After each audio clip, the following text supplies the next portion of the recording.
Walking out of his natural home in Ohio, please meet Heinz. Bobby. Bobby really likes to stare awkwardly at trucks, and those trucks have Continental tires in them. Maybe if Bobby can hitch a ride in that truck with two men he doesn't know, he won't have to babysit his brother Wolfgang. Luke. Why, we'd love to have you ride in the truck with us, Bobby, but I'll tell you what. Why don't you ride in the back where it's safer? None of those pesky seatbelts to try and hold you in.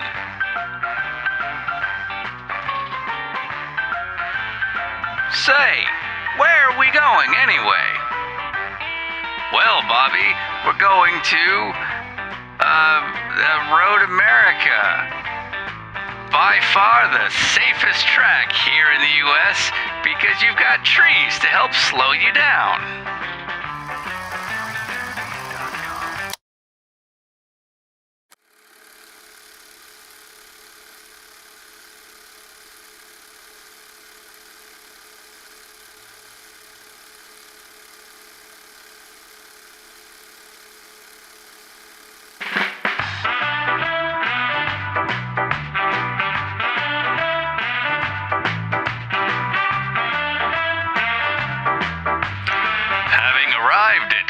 Road America, these two strange men decide to let Billy out of their windowless van and roam the track, completely unsupervised by adults, but he has a nickel.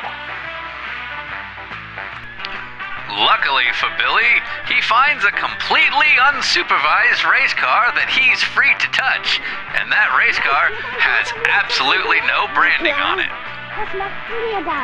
Why, look!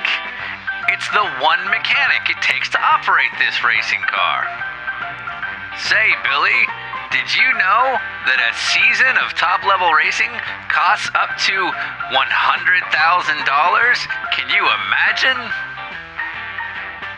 But the expense is justified because these are very high-performing cars, and we're very fortunate that they have Continental tires on them. Because, see, here in the 1950s, we can just put the best tires we want on.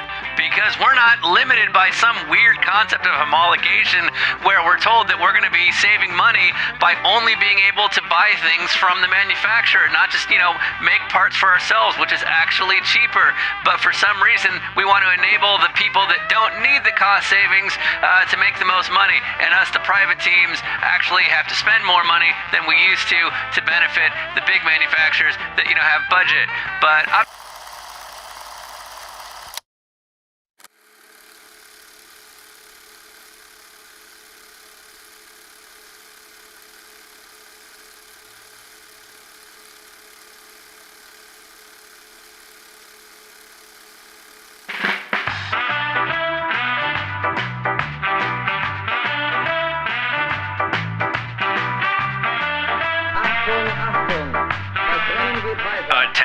Attention! Here in the 1950s, we would never do driver rankings because you can't enforce them.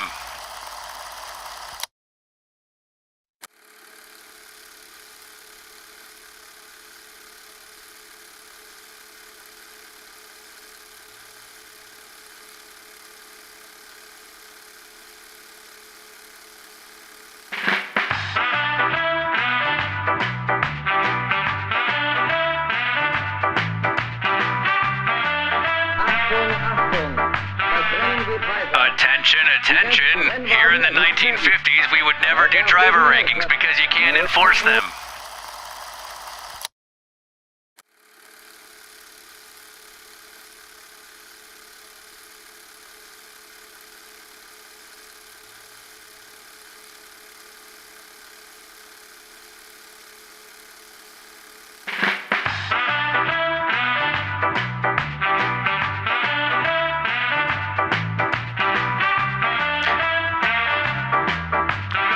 Walking out of his natural home in Ohio, please meet Heinz. Bobby. Bobby really likes to stare awkwardly at trucks, and those trucks have Continental tires in them. maybe if Bobby can hitch a ride in that truck with two men he doesn't know, he won't have to babysit his brother Wolfgang. I mean, Luke. Why, we'd love to have you ride in the truck with us, Bobby, but I'll tell you what. Why don't you ride in the back where it's safer? None of those pesky seatbelts to try and hold you in.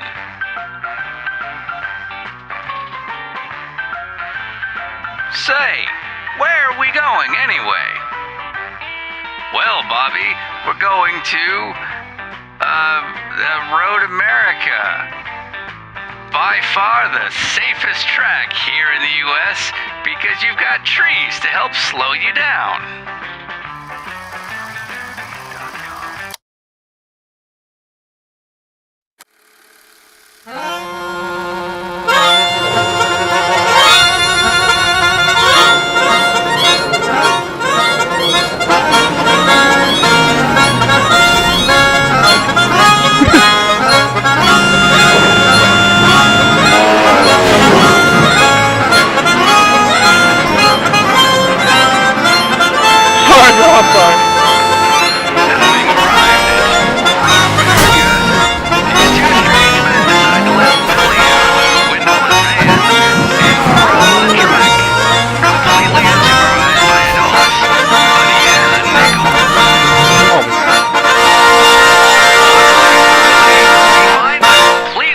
Supervised race car that he's free to touch, and that race car has absolutely no branding on it.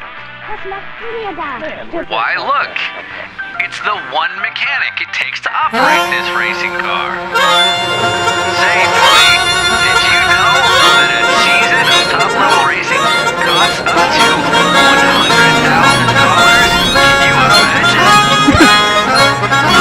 But the expense is justified because these are very high-performing cars, and we're very fortunate they have Continental tires on them. See, here in the 1950s, we can just put the best tires we want on, because we're not limited by some weird continental homologation where we're told that we're going to be saving money by only being able to buy things from the manufacturer, not just, make work for ourselves. Cost savings to make the most money, and us, the private teams, actually have to spend more money than we used to benefit the big manufacturers that have budget. But all right, I think we're live. I think we have sound. I think we're going. All right. Let's do this. Yeah. All right. Welcome to Thursday Night Blunder. Round two. Two. I am Sean Heckman, and with me, just barely, as always, is the one and only Rion. Having arrived obviously. at Road America, How are we doing, these everybody? two strange men Happy decide to be to here let for Billy another out of installment a of Thursday windowless Night van Blunder. and Coming to you roam the live track, from Atlanta, Georgia. completely unsupervised by adults. Pretty much directly from the But he racetrack. has a nickel. Because you are, in fact, racing.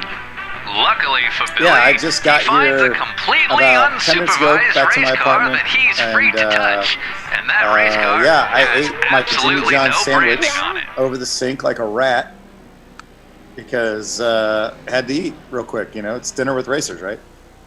Perfect. All right, so let's go ahead and look at some racetrack stuff. You want to do that? Sure. All right, so we are now switching cameras. Once I hit the right button, there we are. We are looking at the beautiful Irwindale Speedway in Irwindale, California, not too far from where I am here in the general Pasadena area. And Irwindale has it's got a bigger oval, it's got a smaller oval. But why are we here tonight, Ryan?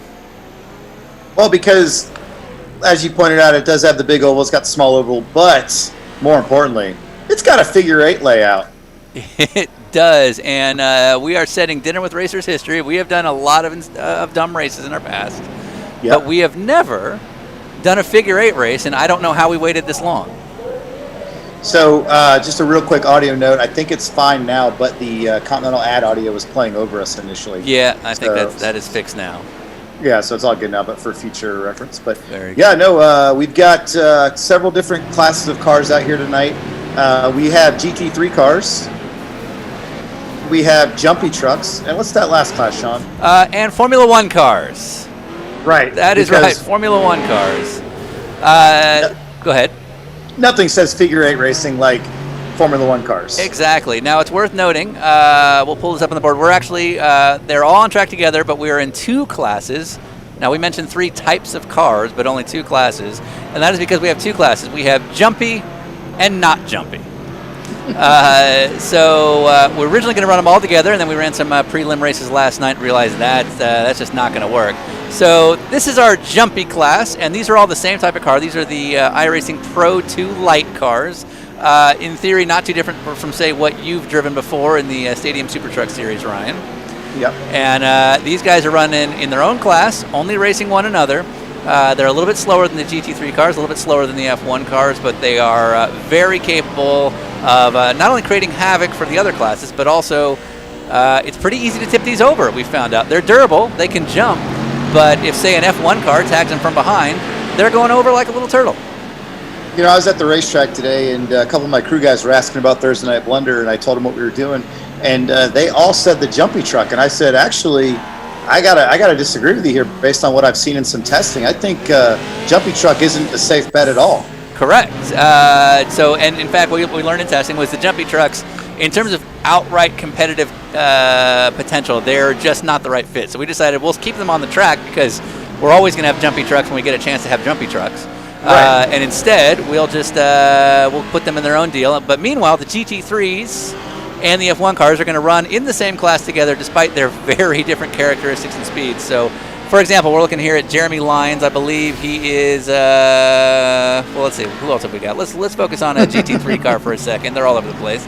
All right, so that's Jeremy Lyons. He's in a Ferrari, and he is in the greater GT3 categories. And the GT3 cars racing are the same GT3s that you would watch, for example, in IMSA on Saturday at the Petit Le Mans or in any of the European rounds. Or SRO here in America, but it's basically Ferraris, Audis, Lamborghinis, Porsches, and BMWs, and they're all going to be competing at the same time, and they're competing with Formula One cars. Now, here's the thing. Obviously, Formula One cars are quicker. Oh, goodness. Oh, good. All right, so here's Jason Skeen in the pits. I don't know that there's any Formula One cars on track. So the Formula One car is significantly faster, obviously, but they are, of course, way less durable as well. You look at these things wrong, and you're going to get a black flag to have to go back to the pits for damage. And that's just what iRacing says. We can't control that. So you can choose to run an F1 against GT3s in the same class. You're going to be faster, but the question is, will you outlast the GT3s based purely on durability? Now, we do have resets, just like in real racing, right, Ryan? Exactly. You just hit that reset button. It's on the steering wheel. That's for the fuel, actually, but yeah, otherwise just like in real racing. Just like in real racing. So these guys are going to get universally four resets over the course of this 40-minute race. 40-minute race, you basically get 5 opportunities to not wreck. And that is a big, tall order with 33 cars on this very tiny figure 8 to go. So what we learned in our preliminary testing is that you'll probably see a very aggressive full field in the first few minutes.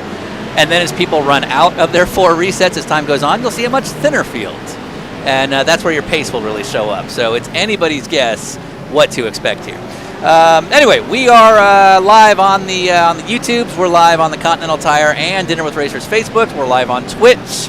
However, you are free to type in and send us questions, comments. If you want to ask questions, we're more than happy to answer. However, only on the YouTube channel. So if you are watching this on Facebook or Twitch, of course, we encourage you to keep doing it. But we're only going to respond to chat questions from YouTube. So if you want to write something in, please go over to youtube.com/Dinner with Racers TV and look for us there. And Ryan will be reading the appropriate questions and sending them your way. Similarly, if you have any feedback on bad sound, things you can't hear, we make a lot of mistakes because it is live and it's, believe it or not, maybe not the biggest crew behind making this all happen. Exactly. And we're talking and operating buttons and doing all kinds of things at the same time. So what's going on in the chat, Ryan? Well, you know, Alan Space brought up a great point. I got to see Alan at the track yesterday and actually saw him today from a distance, and I noticed he was wearing a Pooper Sebring 12 Hours shirt, which I was very proud to see. he was out there repping. But he brings up a good point here, and I don't actually know the answer to this, Sean, but I think you might. If you cut the track because you've been disoriented from getting drilled by somebody, do you get a time penalty, or what's the deal? Yeah, you will. So you will get a penalty, and that's automated by the system. We can't do anything about that. It does. So if you get an advantage, you'll get a penalty for that. We're obviously not going to reward that. We won't clear those penalties. You'll get sent into the pits for shortcutting the course. There is potential that you could get so disoriented that you accidentally drive backwards without knowing you're driving backwards. And actually, as a protective measure, the system will literally disqualify you. And that is a legitimate risk for some of the people racing here. So there is a small, Jason Skeen right there showing the advantage of the F1 cars. But there is a small window, and Tyler, who's our admin, can answer this better than I can, but there's a small window of time. If you get completely kicked out of the race for going the wrong way, we might be able to clear that penalty, but that's if we react fast enough. So that is, in fact, one of the risks you're taking in these cars. You know, Jason Skeen posted last night on his social media feed. I don't know if you remember, but he was a race winner last week in Thursday Night Blunder. So he's very proud of that. But he mentioned he might be looking for something with fenders, and I see he stayed the course with the F1 car. Yeah, and again, the F1 car is quicker. We ran 2 preliminary races last night. We didn't put them up on the streams, but we did watch closely to see if what we thought was going to be the case was or wasn't. We actually made a bunch of rule changes, including putting trucks in their own class as a result. And it's worth noting we did get split winners. An F1 car, driven by our very own admin, Tyler Newitt, won the first race because he seems to always win on Wednesday. And then a GT3 car won the second race because all the F1 cars crashed out, and there were no F1 cars left. It's also worth noting in the second race we had about 3 cars on track by the end. So what I just heard that GT3 drivers are better than Formula 1 drivers. That is exactly what I was saying. That's what I heard. Hey, speaking of pride and wins from last week, let's take a closer look at Steve Luvender since we've got him on the track. I think you'll appreciate this. He's got a pretty mangled Porsche already, but look at that driver's side door once he gets into the lights. Can you see that, Ryan? It's pretty mangled. Oh. Hey, there it is. I won last week. I won last week. That is Steve Luvender, who's there's 2 moments of significance on this car. The first is, of course, he did, in fact, take his very first, I believe, first ever Thursday Night Blunder victory with us last week. Taking a huge overall victory in the NASCAR during last week's broadcast race.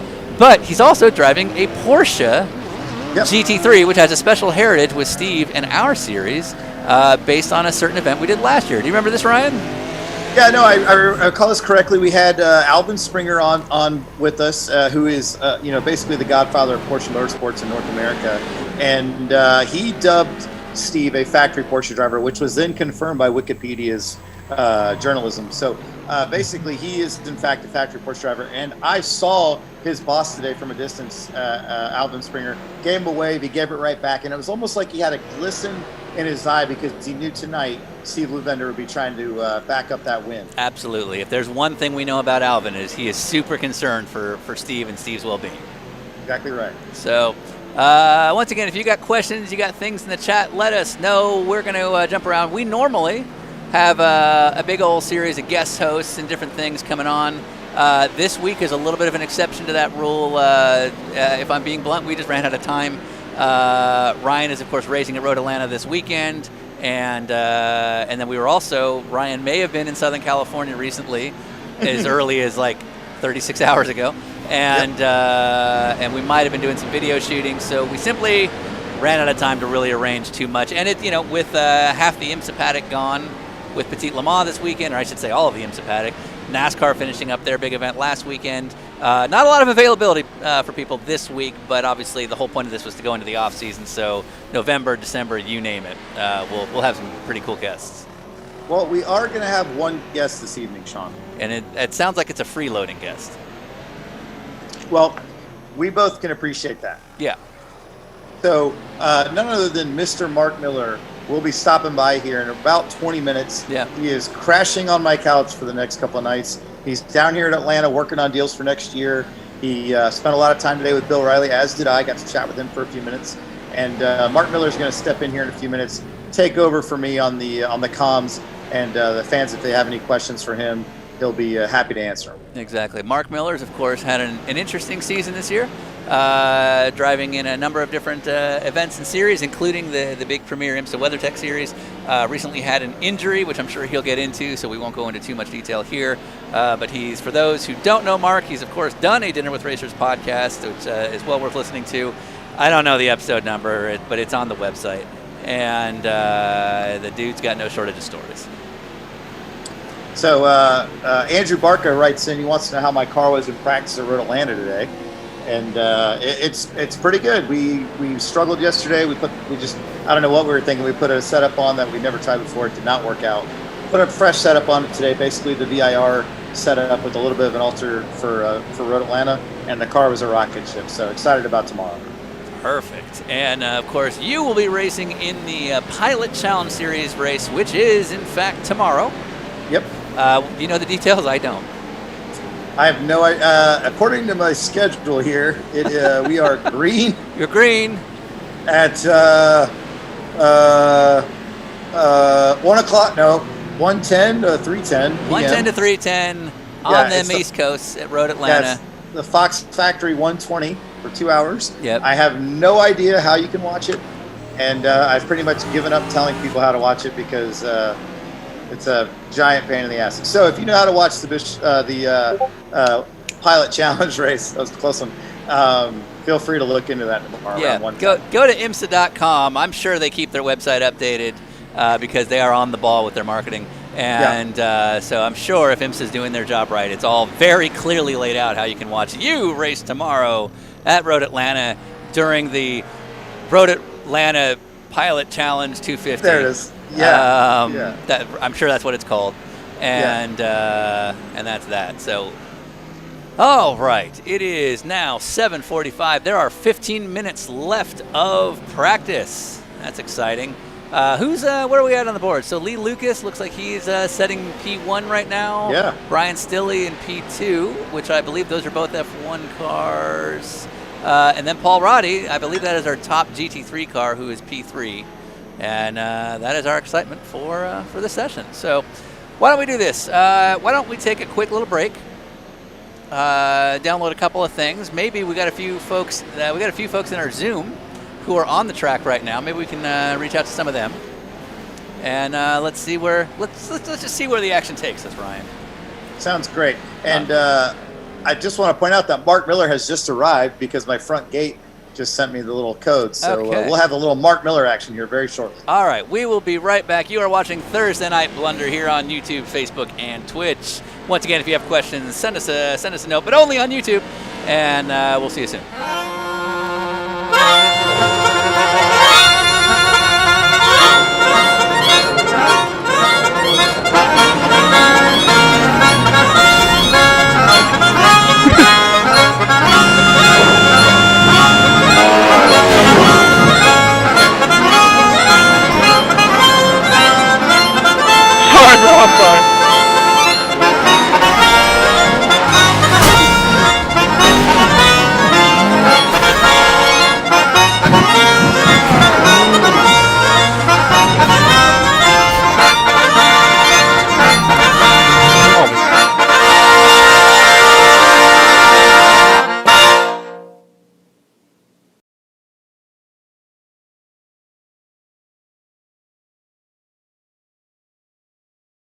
Man, where'd that cross traffic come from?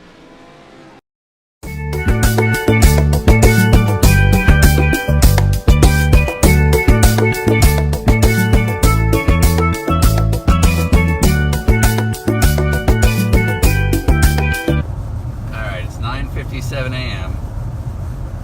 and it's a Wednesday. Where are we going? We're headed to Charlotte, North Carolina. 2 reasons. One reason, we want to go see if Alan Kowicki gets inducted into the NASCAR Hall of Fame.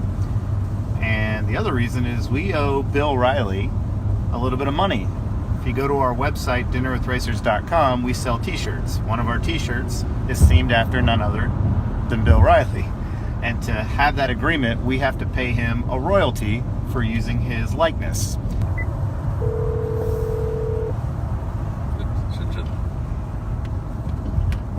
Hello?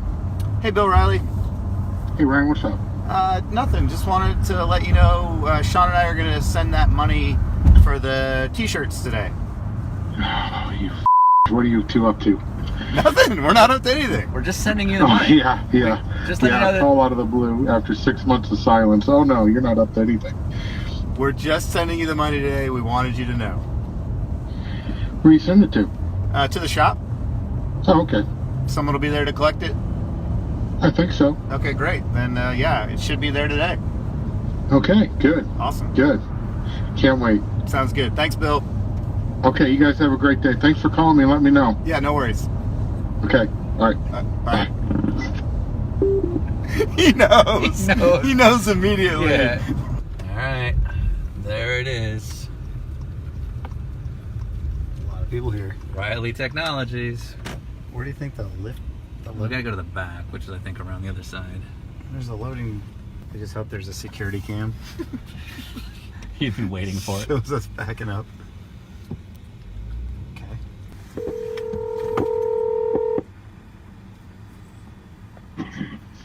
Hello? Hey, Bill, Ryan Eversley. Hi. Do you know if you're at the shop? Do I know if I'm at the shop? Yeah. I think so, yeah. Could you have somebody open up the big loading bay door? I'm not opening up the loading bay door. I got a secret project in here. Okay. Are you out there? Yeah. Okay, I'll be there in 1 second. Is there a better bay Is door there a better way to get? that maybe a video camera could see? Not today. Hang on. Perfect. $33. That's awesome. I can't thank you enough. Well, I mean, deal's a deal. I know. We like paying a bill, so Cool. yeah. That is awesome. Can you take this to a really big bank? It's done by Jeff Braun, Yeah, too. he's signatured Oh, for that's you. cool. Yeah, That's cool. So- Now I know it's going to cash. we actually owe you like another $1 because we sold another shirt yesterday. All right, cool. Cool. That is awesome. All right, well, this is yours now. So Okay. So are we square now? Yeah, we're square. All right. Well, except for the $1.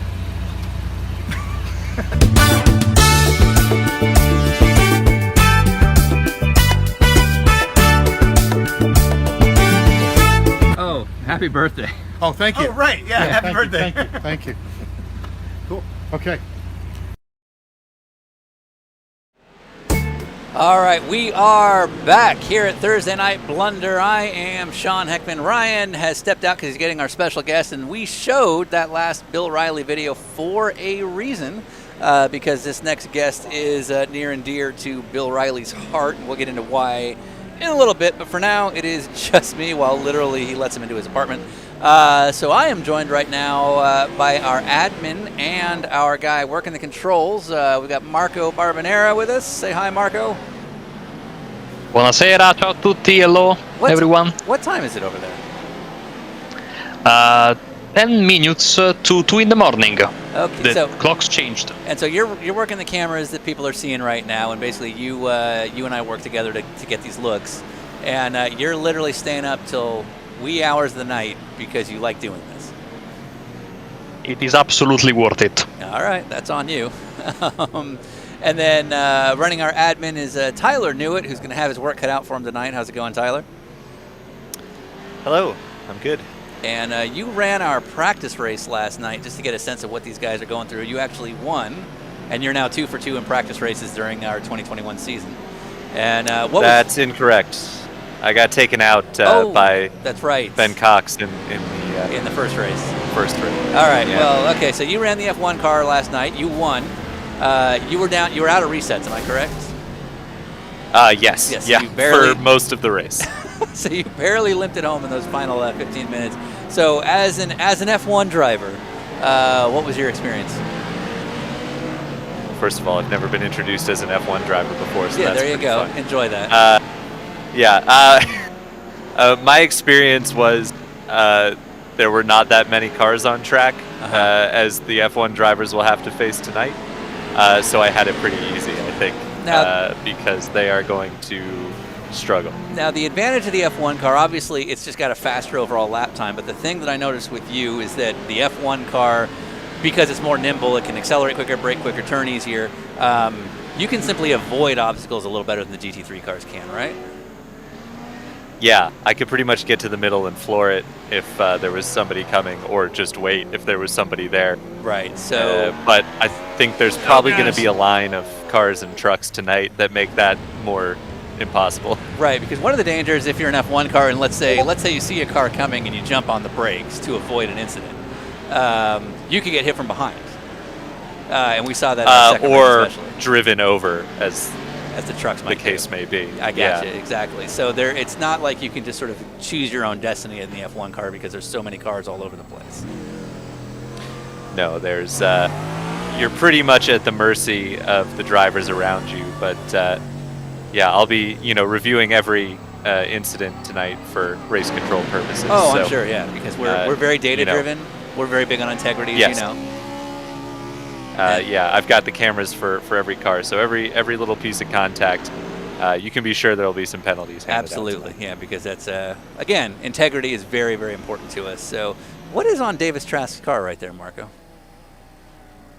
What's that, Davis? See Davis if Trask? I can find him back. There he is. There he is. Is that? Oh wow! All right, that is my handsome face with a love for chicken sandwiches. Boy, I put that to the test over the last month, I'll tell you. All right, that is a work of art. Well done, Davis. Oh, it's still going. So it's a full-on sandwich truck. Wow. All right. Davis is definitely getting it done. I would say I'm hungry, but I'm really not, because the last month has been hell on earth for the GERD. Tyler, you get the GERD? Sorry, what? Do you ever get the GERD? Yes. Oh, you do? All right. Marco, you get the GERD? Do you know what the GERD is? I have absolutely no idea. The old gastrointestinal reflux disease? You get the heartburn? Yes. Yes, Yeah. all No, right. yeah. I know what you're talking about. Yes. Good to know. We're all bags of crap. Okay. So, I got nothing. We got 5 minutes left. So Lee Lucas is currently, correct me if I'm right, but that Lee Lucas is shown as P1 on the board, but that is what we are calling a cheater lap. Yeah, I would say the first legit lap is Alex Albert, who is currently 16th on the board. That is amazing. So the way it works in practice is, like we were talking about earlier, if you can get disoriented and shortcut the lap, and you'll get a penalty for it. You could even get kicked out if the system judges it bad enough. But your lap time will still show in practice, even if it's a cheater lap. So the literal first 15 laps that you're seeing, all the way down to Alex Albert in the 17.1, those are all people who in some way shortcut the course. Now in qualifying, which is taking place in 5 minutes, that will not be the case. Qualifying, the system will scrutinize that a lot heavier. So if you're found to take advantage of the lap to get a better lap time, that lap time will be disallowed. But in practice, it doesn't matter. So literally, you're seeing on the system way faster lap times than there's actual reality. So yeah, let's just watch these sights and sounds for a minute, because this is pretty amazing.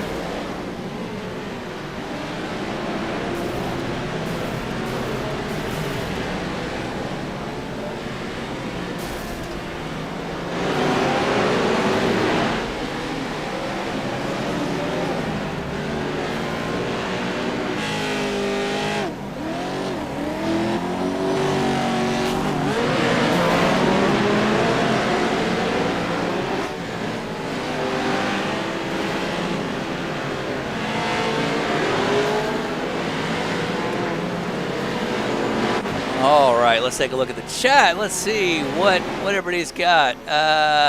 Jason Burgess commenting that Skynet is losing poop tonight, and I agree. What else? What questions y'all got in them chat rooms? We got PWC's race control. We'll leave that alone. Marco, you're getting a lot of love, by the way.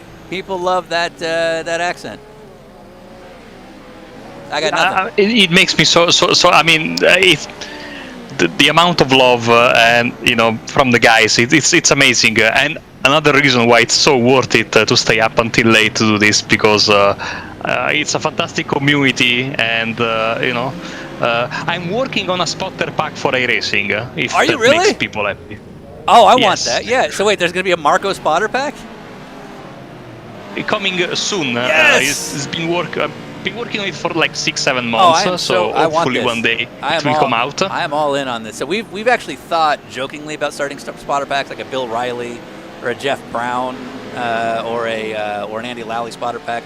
But we've always given up because you need to record like 2,000 different clips, and then you have to maintain it if they have an update and all of a sudden the system changes, and we're just like, this isn't what we do. We're not developers. But if there was a Marco spotter pack, I would be all in. I don't think anyone would use anything other than the Marco spotter pack. Yeah, absolutely. If it existed. So when we say spotter pack, for those not familiar with the iRacing format, when you are driving the car, it's actually automated so that there's a digital spotter that's in your ear telling you if there's a car on your outside or on your inside. There's a default voice, which is just this Australian gentleman who tells you when there's cars coming and so on. But there are add-on spotter packs that you can put in instead if you want certain guys from NASCAR or whatever you feel like. And we always thought a fun one would be more deserving of us. But a Marco spotter pack, I think you'd definitely get our endorsement. Marco, where can people follow you, by the way? Are you big on the Twitters? Absolutely not, but you can find me at the Super Italian on Twitter. I rarely tweet, and when I do, I tweet about Formula One and soccer. Perfect, because you are hockey and baseball. I about to say, I love this. I say this with love, but you are a weirdo. So you've lived in Italy your whole life, correct? You were born in Italy, raised in Italy. You're in the northern side of the country. Middle. I'm in the capital. I'm in Rome. Okay. But yet you have not only a love for American sports, but you love American teams that lose a lot. Like you love Miami. Yes. You're a Dolphins fan, right? Miami. Or no? Yes. Yes. Yeah, Dolphins. Yes, of course. The New York Mets, which of course are right. The joke of baseball. So and you could choose a New York team, and you went with the Mets, not the Yankees, the obvious choice. And this is who you are. I always thought to myself, I live in Italy and I had free choice of every possible team in all 4 leagues, and right. I picked, for one reason or another, some of the worst teams possible. So, bad choices, but you don't go back. When you fall in love with a team, you have to stick with it. So perfect. And thankfully, Tyler also is a Mets fan, so we can share the disappointments together. I was gonna say I've been a Mets fan my whole life, and no one has ever made me feel like I was special for it, but certainly not the Mets. Right. Yeah, because if you're living outside of the U.S. and you're going to choose a sports team, like choosing the Yankees, I get that, or the Cowboys because they're such a symbol of Americana, but you're like, nah, the Dolphins, the Mets, and so be it. So we've got qualifying. Yeah. All right. So qualifying has started, and Ryan, are you good to be on the air? Hey guys, how we doing? All right, Ryan is back. Let's go ahead and put Ryan on there. He's got a special guest coming shortly. But this is qualifying, and it is beginning. Ryan, what have you got?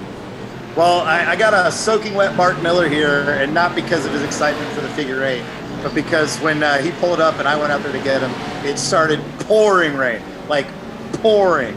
So speaking of pouring, Mark Miller just poured himself a glass of bourbon. He is here on a work trip, but he's not driving, so we're having a grand old time over here, Sean. Perfect. All right, so as we watch here, Lee Lucas currently in the GT3 Mercedes, currently P1. We've got chaos. Imagine already. that. Yeah, already. We're a minute and a half into it. Yeah. Oh, wow. Man, some great onboard shots here. You're riding on board with Jared Wakefield, driving that Mercedes AMG GT3. And does he make it? Oh, he gets through. Yeah, Jared's new to our series, I believe, but yes. Had a great first race with us last weekend on Thursday Night Blunder. Perfect. So let's take a look at what we've got going on in the running order. So Lee Lucas still P1. I don't know where our F1 cars are. Can they reset if they wreck? I don't know. Maybe they were taken out. Yes, okay, so they can reset. They just haven't settled up. So in the not jumpy class, Lee Lucas currently leading. And again, he is in I believe, in a GT3 car. And, he's in the Mercedes. All right, now looking to take the pole is one of our F1 cars. Again, F1 cars should be the fastest cars on track, but it's anybody's guess with all this different traffic. What? Oh, no, what is going on here? Now, is that a Mercedes going in reverse? Yeah, and I think that's a oh, gosh. Oh, wow, it got him there. Yeah. Yeah, I think that was a strategic choice. I think he's going for the more sturdy rear bumper and the rear steer car. That looked like a Jumpy Truck just used the left front of Jason Skeen's Formula One car to help get some rotation through that apex. All right, so we're watching Jason Skeen. He's got the fastest car in the field. He's got he's got 2 minutes left to try and get the pole position. It is super important for a car as fragile as that F1 car to get the pole, because believe it or not, for the opening, you want the track position, because if he's mired in the midfield or the back, that's going to be a really bad place for a car that fragile. Yeah, the 33 Ferrari there just gave him a huge punt right in the back end. And Skeen looking to get a little revenge. Oh, wow. And he's not going to get a lap wing. time. Yeah, he's going to probably have to reset. Now, I believe in qualifying you can keep resetting in the hopes of setting a lap. Oh, and he's out again. Now, I don't know if that is in fact correct. Tyler, am I correct? He can keep resetting? Yep. Okay, so he can keep resetting, which would be the wise move. Yep, there he goes. He's in the pits. All right. So now we've got 1 minute and 10 left to go. Will Jason Skeen be able to get a clean lap in to take pole position? He's got the fastest car, but you saw it firsthand. The clear lap is kind of a challenge. Well, also he's the only Formula One car out there, and so it's kind of like, you know, they're picking on him a little bit here, because it's like, oh, you brought an F1 car to the figure eight, you know. So if he's one of the few cars, I think there's 2 or 3 of them out there at the time. It looks like a target to me. So technically there are 2. We don't control the entries. It's whoever kind of signs up first and gets in the system. We're going to have 2 F1 cars tonight to try and pull off the impossible. And this is the other one. This is Alex Albert. Still has not set a time as far as I can tell. So Alex and he's getting turned. See, this is the challenge. This is why F1 car may not be the right one to have for this race. Here's Jason. You've got 20 seconds left. And I believe when it hits 0, you can still get one more lap. Right now, neither has done it. So we'll see. What do you think, Brian? Yeah, I mean, I think it's obviously a strategic call if you want to go with the fast car here. But again, if I'm in a Jumpy Truck and I see a Formula One car, of course I'm going to drive right over the top of it. All right, Jason Skeen still out there. The car looks relatively clean. Oh, and he's turned. Turned again. This is going to be a very frustrating session. All right, this is the end. Checkers out. You got to get that lap in. I'm thinking Lee Lucas might be our pole sitter. Yeah, Lee Lucas is a series regular. He knows what he's doing out there. Yeah, he's in fact, I believe, a series champion. So he knows how to get it done here. And yeah, we'll see. Who are we looking at here? The number 70. Not sure who that is, but all right. Is it over? That's it. Lee Lucas in a GT3 car is our pole sitter. Let's we've got a grand marshal from last year. Congratulations to Lee. Let's get some grand marshalling. What do you say, Ryan? No, absolutely. Can't wait. All right. Drivers, start your fake engines. And I'll tell you what you're going to find at the end of the finish line: a bottle of gold. Tres comas. No, not really. This is my own personal reserve. But you should go out and get some. Have fun in your virtual car racing league. I hope the cars have doors that go like this. Or like this. Not like this. All right, get the fuck out of here. All right. Thank you, Chris Diamantopoulos, otherwise known as Russ Hanneman. Ryan, who was that? Russ Hanneman.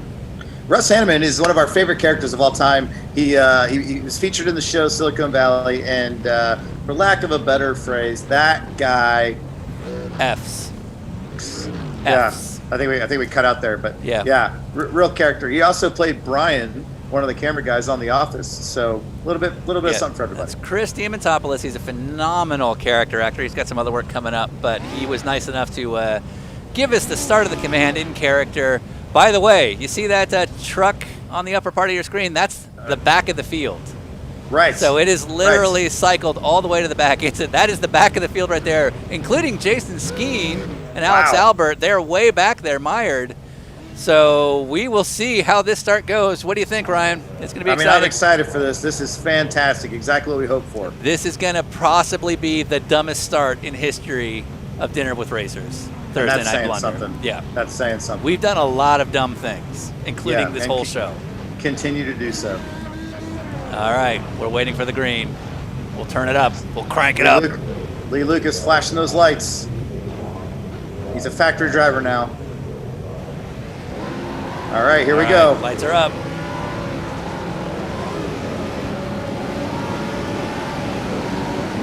And we're green. Here we go. All right. Lee Lucas with a good start. Here comes the field. Minimal carnage so far. Oh, gosh. Where's Lee going to go? Okay, here comes our leader. Here comes our leader. He got through. Oh. Here comes Robbie. There we go. Finally. All right. Our first couple casualties. Yeah, I think Lee Lucas actually rolled a trophy truck that's still upside down, so no one's safe here. All right. Now, remember, they get up to 4 resets if they choose to use them, and they'll burn through these pretty quick. In fact, there goes Lee right there already with big contact. So this is how this race is going to go. We're going to see positions change on the regular because people are going to keep crashing out. So the question is really, how do you survive these first 10 minutes? Because right now you've got 4 resets, and every time you go to the pits, you're down 1, and you got 40 minutes of this to go. Yeah, Here comes Jason Skeen. Yeah, fighting his way through there. He's very lucky with the contact there. Got through it. He got through it. So here comes Jason now. He's up to P4. Yeah, able to go around the outside of those guys. So the downforce of that Formula 1 car really coming to the fore here on the figure 8 at Irwindale. All right, Jason Skeen doing a great job. He's already up to P2. That is the GT3 of Mike Manning right in front of him. Wow. And Jason Skeen's got the lead. To the lead already. Now, he is missing a rear wing. Yeah, I don't know if that downforce will hurt him or not. We'll see. Yeah, Lee Lucas seems to be fighting back with him here on the inside. Track position is everything on the figure 8. And Lee is currently P2. I think he might have gone into the pits and reset and still come out in second. I might be wrong about that. But so what Jason is doing here is, now keep in mind, he's got 4 resets. Yeah. But the longer you can go with, say, no rear wing and not going into the pits, you've not burned off that reset. So you want to get as much track time, even with a damaged car, as you can, until your car absolutely needs to be brought into the pits to get touched up, because it is going to be carnage like this for 40 straight minutes. You know, Jason Skeen driving like a whole different person this week. I'm wondering if it's because of the confidence coming off of that win last week. I noticed he's about to put a lap on the other F1 car out there, Alex Albert. So a lot of pace out of Skeen early. Correct. And as you mentioned, Ryan, Jason got his very first Thursday Night Blunder victory last week in our 3rd race. But trouble for him. Oh, no. He spun around. But the question is the car still intact? Is he going to survive this drive around? Because if the car has damage, he might get what's called a meatball flag from the system. The system might tell him you have to pit because your damage is irreplaceable or irreparable. Yeah. Seems to be okay here. So he's going to stick with it. Too. Now, we're not even 3 minutes in. If you're going to use 4 resets, you need to go an average of 8 minutes without a reset to be able to go the whole race distance. So he's on course right now, but he's got big damage. However, as the race goes on, that field may thin as people use up all their resets. And Jason's in. Jason's already in. He's already in using one of those resets. Yeah, now he was sitting pretty good there. He's got about a 5.8 second lead over Lee Lucas. So, I mean, he was looking good, as we see Lee Lucas with a little bit of damage to the front end as well. So that moves Dorsey to P1, if I am reading this correctly. Yeah. And with a 5.6 second gap already. But again, these early laps, who knows how it's all going to unfold, because what we see now and what's going to, the real race is going to come down to who's out of resets with 10 minutes to go. Yeah, Joe Dorsey looks like he went ahead and took a reset as we cut back to Jason Skeen, who's still sitting P5. Brand new front wing on that F1 car he's got there, splitting the needle there, but splitting the uprights. That was impressive. And he's got it. Yeah, wow, doing a great job. All right, again, he's got to go 40 minutes like this. He's already used one of his resets. He's got 3 left. Oh, huge contact. He's got 36 minutes and 3 resets to go. Oh, and Alex Albert gets spun by one of the Jumpy Trucks. Yeah, and he's upside down. He's lost the rear wing. He might have to hit reset here. He's lost the front wing. Oh, man. Oh, and now he's going to definitely have to reset. That's pretty real suspension damage there for Alex. Yeah, no, he's still going for it so far here. I appreciate the effort. You know what they say, a dilapidated F1 car is still better than a jumpy truck at Irwindale. We'll see if he continue. Man, you can see that car hopping around. He has seen better days. That's what they say, though. All right. Well, Ryan, which one would you choose if you could choose here? I mean, if I could be Jason Skeen for a day, I think I'd do that just for the hell of it. Interesting life choice. Yep. Speaking of Skeen, he's got a clean car. I don't think he's reset. So last I counted, he's still down to 3. And I've seen. Go ahead. Yeah, I've seen a couple of moments where he's had some contact going through the right in the middle of the crossover, and because he's so low in the way he's hitting these stadium trucks, they're just going right off the top. So I mean, he seems to have figured something out there. All right. Meanwhile, in the jumpy truck category, Jared Wakefield still leading. You'll notice he is completely missing his front end, but if the truck can still go, he's fine. Oh no, and he's turned over. Wow, now this is part 2 of the jumpy truck saga. You want to not use those resets. You want to have minimal damage. But the big problem with these jumpy trucks is they are easy to roll. And the problem with the roll is you are stuck if you're rolled over. You literally have to effectively press escape and get what's called a tow, where the system puts you back in the pits, but it penalizes you by a couple minutes, and you're just sitting there waiting. So worse almost than having to go in for repairs is to be turned over, because you're absolutely going to lose several minutes, and that's one of these things that the trucks have to deal with. Alex Albert there being pretty smart, actually slamming on the brakes at the crossover, letting a whole train of cars go by. 3 of them were upside down before he continued on. The cameras were off it, but Jason Skeen got flipped into the pits and then flipped again in the pit lane. Oh, wow. All right. So Tyler Newitt, our admin, telling us some of the details there, but it sounds like, Jason has used yet another reset, but at least he minimized track time loss by literally being flipped into the pits. Go ahead, Ryan. Yeah, he's a winner on and off the truck. Oh, do we have a replay? Let's see. Here we go. And there he goes. Oh, wow.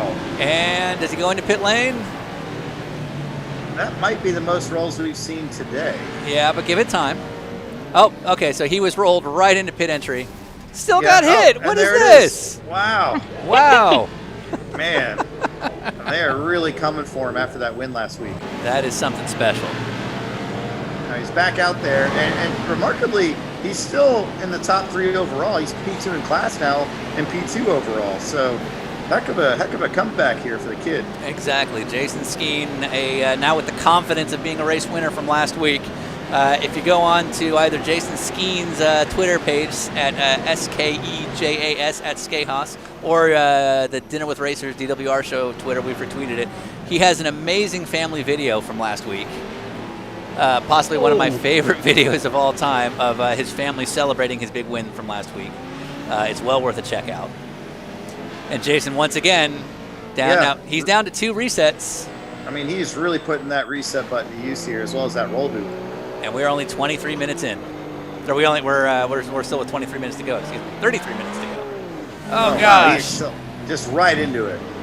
Yeah, he knew right when he hit the throttle he was done for. Yeah. Now, one of the big advantages in the ways you can play here is it also depends on what is your method of viewing as a player. So there's basically 3 ways you can play racing video games. You can play what's called single screen, which is a single monitor, like you would, going to work. Racing simulations, Sean. Oh no, we're going video games. God. And I just created an internet uproar right there as we're flipping jumpy trucks with F1 cars. Yeah. Hey, get it right, man. This is simulation. Anyway, so in these video games, you can go single screen, which really, really limits your ability to see to your left and to your right. You can go triple screen, which is where you've got 3 monitors kind of lined up around each other, which allows you to see a lot more peripheral vision. And then there's also VR, virtual reality, where you can wear a headset and literally look to your left and to your right. Tyler, our admin, who won last night in an F1 car, swore by running VR that it had a huge advantage for him because he was able to look at stuff coming and slow down for it. Now, he did have the advantage of the field being very thinned out. But if somebody like Jason only has a single monitor, that could play into a pretty critical role tonight. Yeah, and it's funny you mention that because Jason Skeen has tumbled down the order, now 3 laps down, sitting P8 in class. Oh, no. And starting to creep his way back up a little bit here, but he is down to 3 pit stops already. Yeah. So, I mean, he's got a long way to go here and not looking as dominant as he was earlier. However, Alex Albert and the only other F1 car out there, P1. Perfect. So I love this stop monitor because that tells us where people are at. So Alex Albert, so if it says 0 stops, am I correct that he has not had to reset yet? That is correct. Nice. He has not reset yet. Yeah. He's just bouncing around. That's with perfect. Completely broken suspension. But that's what you need to do. Like we said, you need to go an average of 8 minutes per reset. We're now 9.5 minutes into this race. And Alex has not used a single reset, and the field's only going to thin out further. So it's looking very good for Alex right now. Well, that was a big hit, so we'll see how this goes. The big danger with somebody like Alex is you can have suspension damage until basically the computer tells you too much and you've got to pit. Once that happens, there's not much you can do. So taking a big hit in the right rear like that, he might hit a point where the computer's just like, hey, you got to stop, and there's nothing we can do about that. He's got to go. Yeah, it seems like that's a good plan, though, because like I said, the old saying, a dilapidated F1 car is better than a jumpy truck. Yep. At Irwindale. Is that one of those old English phrases your dad taught you? That's saying that they talk about. It's like, oh, what happens in racing stays in racing. That kind of thing. Yeah. So I am physically about 15 miles from Irwindale, more or less. And I got to be honest, as I look out my window, it is, of course, dark, but it's raining near me. And it's obviously raining in Atlanta. Oh, it's pouring. Yeah, so I'm not sure what the future holds for... I just saw lightning. I just saw lightning. I think we got that one corner worker out there, Rex. Yeah, we got to take care of. We got to go yellow. We got to go yellow. There's lightning in the area.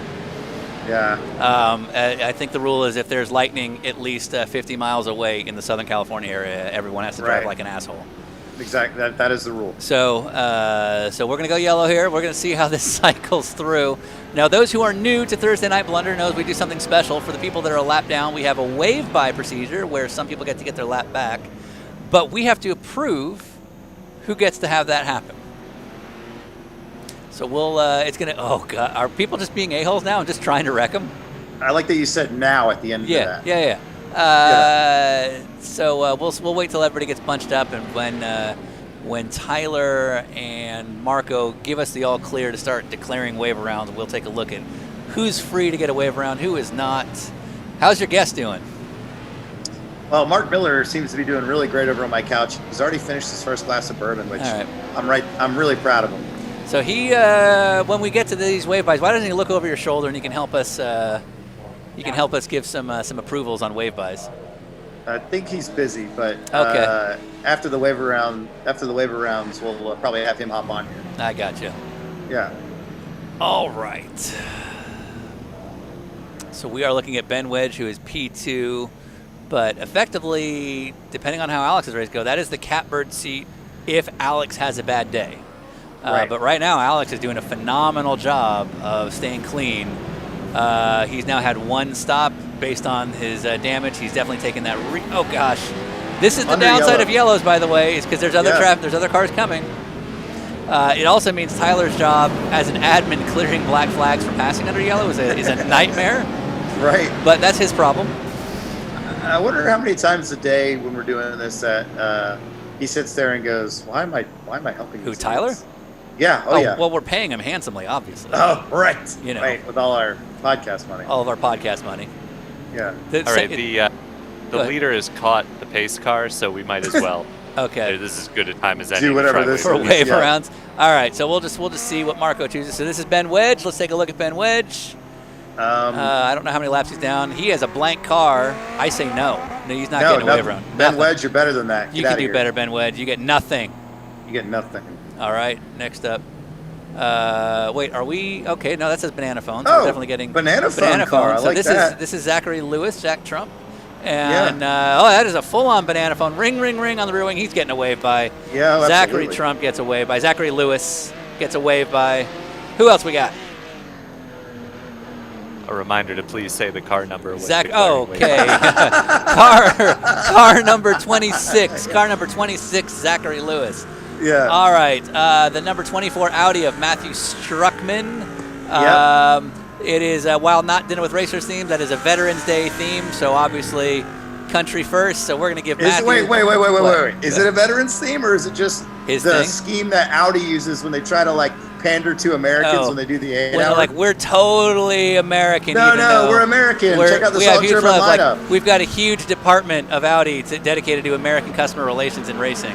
Right. Yeah. I mean, that's if you want to go with the veteran problem. thing, but I don't think that's what that is. That's not Matthew's problem. I All right, give him a wave. He gets a wave this is a warning shot. Yeah, that's you got a cautionary one. Yeah. All right, next up, what have we got? That would be car number. Oh, who? I don't. Matthew Struckman. 24. Car 24. 24. Did he already wreck? Did he wreck getting a wave by? Yes, he That's did. on him. All right. Yeah. Sorry about that. 24, Matthew Struckman gets away. Wait. Go back. Go back Matthew to Struckman. Okay. What is he wearing? What's his Oh driver yeah, suit? Is that looks. We can't zoom in because of the way our cameras are fixed. But that does. That does he look like he's topless? wearing like shirtless and overalls. I'm seeing shirtless and overalls. So Yes. that All right. that gets him a little bit off the lamb. All Yeah, right. I'll give him that. Sorry about that. Off to our next car. Man, this is nuts for these poor guys. All right, Joe Dorsey. That is a Sean and NASCAR Chasm Besties livery. Yep. Probably from last year, but that's on theme, so he's good. Car number 369. 369 of Joe Dorsey. Joe Dorsey 369 gets a wave by. Yep. All right, what else we got? All right, we got a turtle shell, a blue turtle shell. Well, Mario Brothers for thing Lee again? Lucas. It seems that's an arm coming out the driver's side. What else have we got? Yeah. And I like the. We got banana. I mean, it's a Mario Kart theme. This is the Mario Kart theme. I like the fact that the biceps actually look kind of like a flying lizard logo. Sure. What do you think? You know? No. I'm out. Yeah. Yeah. All right. yeah. Sorry, Lee. Lee gets nothing. Yeah. You get nothing, Lee. And Joe Dorsey already got a wave around, but if car 369 Joe Dorsey gets another one, that's fine. Justin. All right. Now we're on to the Jumpy Trucks. Justin Parcher. No, yeah, Justin Parcher. I already see a no mill sticker, and I'm pretty sure this is a Continental. It's a Continental truck. He's actually worth noting. He's running with his dad Kenneth, our first father-son duo. They're both in Continental trucks, so that's pretty cool. He definitely gets a wave around. 5-5 truck number 5-5, Justin Parcher. Yeah. He gets a wave around. Yeah, absolutely. Look at this. Patrick Lindsay of Trading Paints fame, not of Petit Le Mans fame, number 310. You're a fan of that. Ryan, what do you say? Oh, absolutely. That's my real-time livery on that Acura truck. That number 50 gets a wave by. Number 50 or 310, Patrick Lindsay. Patrick Lindsay gets a wave around. Now, how is he 310 if it says 50 on it? I don't know. All right. Ben Cox with a very handsome artist on the front Cox. hood with a Valvoline on the roof. Got and a a dinner Corgi with in the air racers. intake. He's good. Ben Cox, number 17. Number 17, Ben Cox. He gets a wave around. He's getting a wave around. Corgi Hotel theme. All right, like Michael Rennick has Valvoline, so that's a good sign. What else have we got? He's got Valvoline. It's fine. Matthew Rennick, 131, gets a wave around. Yeah, 131. A little more next time. Try harder. Travis Wall. Now, I'm all in on his weird Piggly Wiggly theme. Always. But he does manage to put on Dinner with Racers and Conti stickers, so I'm good if you are. He's good to go. All right, 44, Travis Wall gets a wave around. 44, Travis Wall gets a wave around. See that mud flap said, "Don't be a hippie." I like that. Oh, did it say that? I didn't see that. That's awesome. Okay. Yeah. Oh, look at that. Warning. I love In tribute to Robert Hibby, one of our competitors. I like that we're shit talking people now with our paint schemes. Yeah, other Blunder competitors, which is like big in the rules of don't do that. Right, exactly. All right, Daniel Vaught, this is amazing. He's got an Uncle Bobby's Turkey Delivery truck. I am way on board with this. So Daniel Vaught, needless to say, gets a wave around. Daniel Vaught, number 18. Number 18, Daniel Vaught. He's getting a wave around. Man, we got a lot of wave rounds. Oh, Ryan. Oh, yeah. Look at this thing. Now, wow, who is this? This is William Boos. William Boos? William Boos. I mean, the guy's just kissing ass at this point, but let's go ahead and give William Boos the number 12 wave by. Oh, look at those mud flaps. All right, William Boos, number 12. Will Boos, number 12, wave around. Complete Atlanta Speedworks livery. I like that. All right. Thomas Manning. Number 27. Yeah, Valvoline. Clearly Valvoline sending. 27, Thomas Manning gets a wave around. Thomas Manning, 27, gets a wave around. Yep. Kenneth Parcher, Justin's dad. Pops Parcher, absolutely. Gets a wave around. Number 57. 57. Number 57. All right, let's not deliberate. Let's just get through the rest. All right, Stephen Moore. That is a wave around, yes. Sure. 404. I love the blue truck of death. That is something anybody who edits video knows. John Cantu, Dinner with Racers, 76. Absolutely. John Cantu, 76, gets a wave around. 76 going around. Yes, Mark Kaufman, 28, gets a wave around. Gets a wave around. Mark Kaufman, 28, gets a wave around. Steve Lubender, 19, absolutely gets a wave around. Steve Lubender, 19, absolutely getting a wave around. Let's look at the driver's side door one more time. Oh, it's so great. Last week's winner. All right, next up. Alvin's so proud. Is that it? All right. Jason Skeen. Well, he gets a wave around if he shows back up. Daniel. Oh my, we're still going. Yes, Daniel Parks, number 7. He gets a wave around. Daniel Parks, number 7. He gets a wave around. How many laps down is everybody at this point? Paul Roddy, 7:19, gets a wave around. Paul Roddy, 7:19, gets a wave around. How many laps down is Paul? I think our next one, Delaney Calhoun, should be our last one. Yeah. Because everybody else at that point is way off. They are all in the pits from now below, so Okay, this so we're is the done? last Okay, one. that's it. Okay. Delaney, is that the last one, or is this it? Paul Roddy? Paul Roddy. Okay. All right. Well, then we're good. right. We're done. All right. So, Travis, you do. Travis. Tyler, you do what you need to do at this point. It's all on you. And we will go green with 10 minutes to go. Now, Alex Albert still has 3 stops remaining, or 3 resets remaining, I should say. Yep. He's looking pretty good all of a sudden with 20 minutes to go. So, with 3 resets and effectively 4 stints, he needs to go 5 minutes per stint, which he's been able to do very successfully so far. I don't have exact names, but there have definitely been multiple cars taken out under yellow. That is amazing. And that is All right, we're going to do a quick driver change over here. All right, we're going to switch over guests. I'm going to get some text queued up for that. And we're going to have dead air as a result. No, that seemed a lot less quick than I thought it was going to be. Yeah, I'm not surprised. Look at this guy. That is one handsome face. Hello, Mark Miller. You're on screen. I can see myself. Hello. How are you? I'm enjoying the festivities right now. All right. Now, you've taken part in some Thursday Night Blunder action in the past. Yeah, I believe. I'm a little bummed I have not been able to partake in the last couple weeks. Well, we got a few more races to go until the holidays. But how are you doing? Oh, wait, we're about to go. Are we going green? No, we got another lap. That's the pace car pulling off with 2 to green. Okay. The one thing I have noticed is caution laps look like green flag laps as well, so I think we're pretty good. Yeah, that's the downside of 33 cars punched up. Oh, I don't even know what's going on. Anyway, so if you could choose between Jumpy Truck, GT3, and F1 car for a figure 8 race, what would you choose? You know me, I'm going to be meek. The meek shall inherit the earth, so you got to take the smallest vehicle, the F1 car that has the most power, and then hide for about 40 minutes. So you are all about the maneuverability of the F1 car to hopefully avoid the carnage. Yeah, I mean, Albert's proving it right now. I mean, he's basically completely hidden out. All right. I like your style. Yeah. All right. We are green. And you got the YouTube over there? You can look at some chat questions.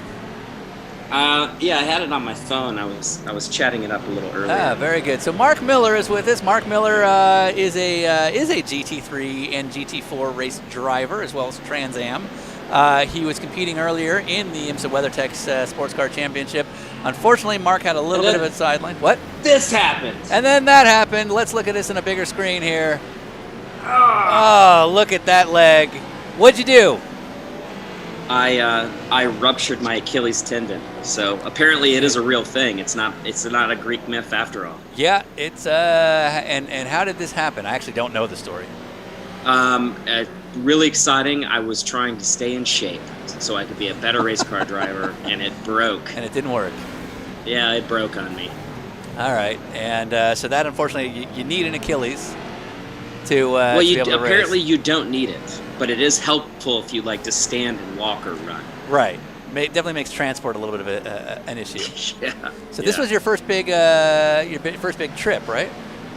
No, I got my stitches out like 3-4 weeks ago after surgery, like 2 weeks after surgery, and flew straight to San Francisco to coach. Oh, good gosh! And you went to I Sonoma, do not right? recommend it. I went to Sonoma, and I would not recommend it. So you went to like one of the steepest hill tracks with a ruptured Achilles tendon. Yeah. Well, it had been reconnected at that point. Sure, but I'm guessing you weren't supposed. That's Ben Wedge. That's P2. Yeah. I don't know what that's going to have as far as effect. But anyway, big hillsides of Sonoma, not ideal. Yep, I stuck to the flatlands, which was a smart move on my part. Okay. And then last week I flew to Coda to coach in Trans Am. Okay. And then now I'm able to walk in a walking boot. They told me to be very careful, so I logged 3.5 miles today walking. Oh, Jesus. Carefully. Okay. Yeah, through carefully. the paddock here in Atlanta. And yeah, but say you've gone from like Sonoma to Road Atlanta. Neither are known for their flat elevations. No. But somehow you're surviving. So now as you know, in fact, we talked about this on your podcast. I've traveled airports in a cast. It's not pleasant. It's not. And the thing that I learned, and I doubt it's any better 10 years later, is that no two airports are the same. Well, I mean, if they were the same, you wouldn't have to travel there. Yeah, that is kind of fair, you smart ass. Yeah.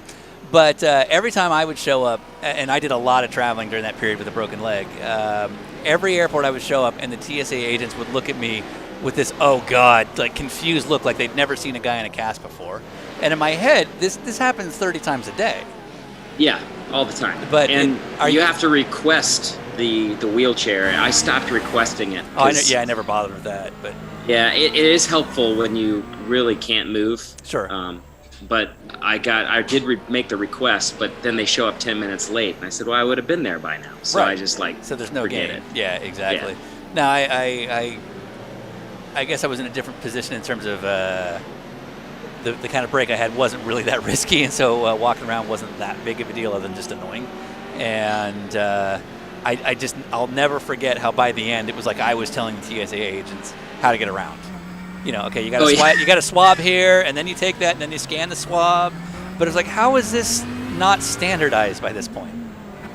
Well, it turns out that when I was flying through Detroit on the way to Coda, I happened to get a wheelchair because it was literally from one A to C, and it was really long travel. Right. Okay. And the guy who was pushing me around was probably the nicest man I've ever met, and he's been doing that job, pushing people around in wheelchairs through the Detroit airport for 32 years. Wow.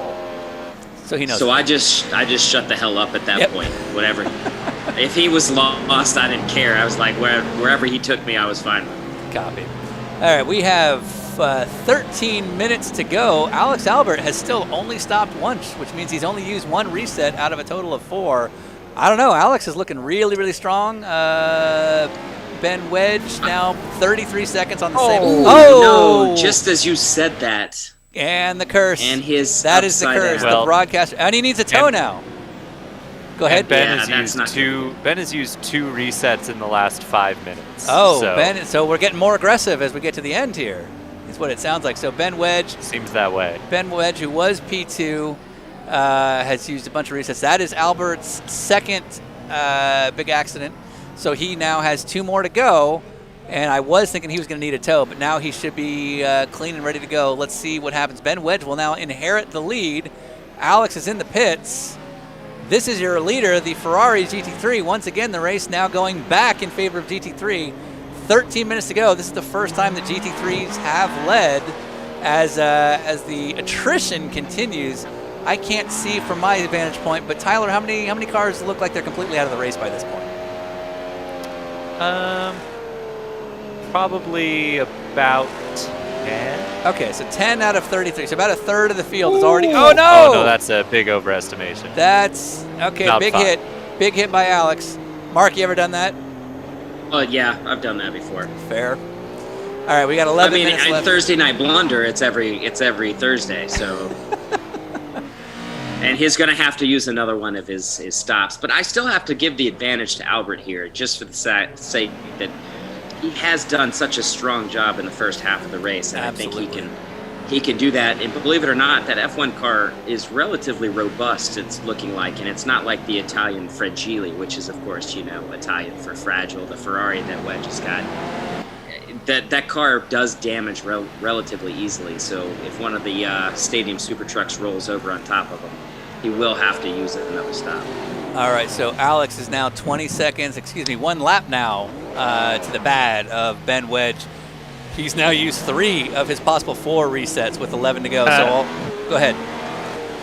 Shawnee has a big problem because when you take the fast repair, you don't get a tire change, and he has got the front left is couple of laps now. It is a blown tire on the front left. But if you don't take the tire change, it doesn't get repaired. Oh, so now he's got to go and repair that left front.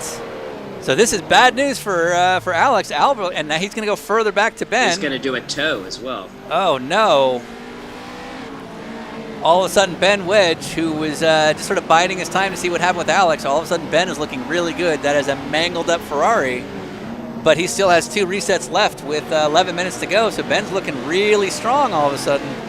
Meanwhile, go ahead.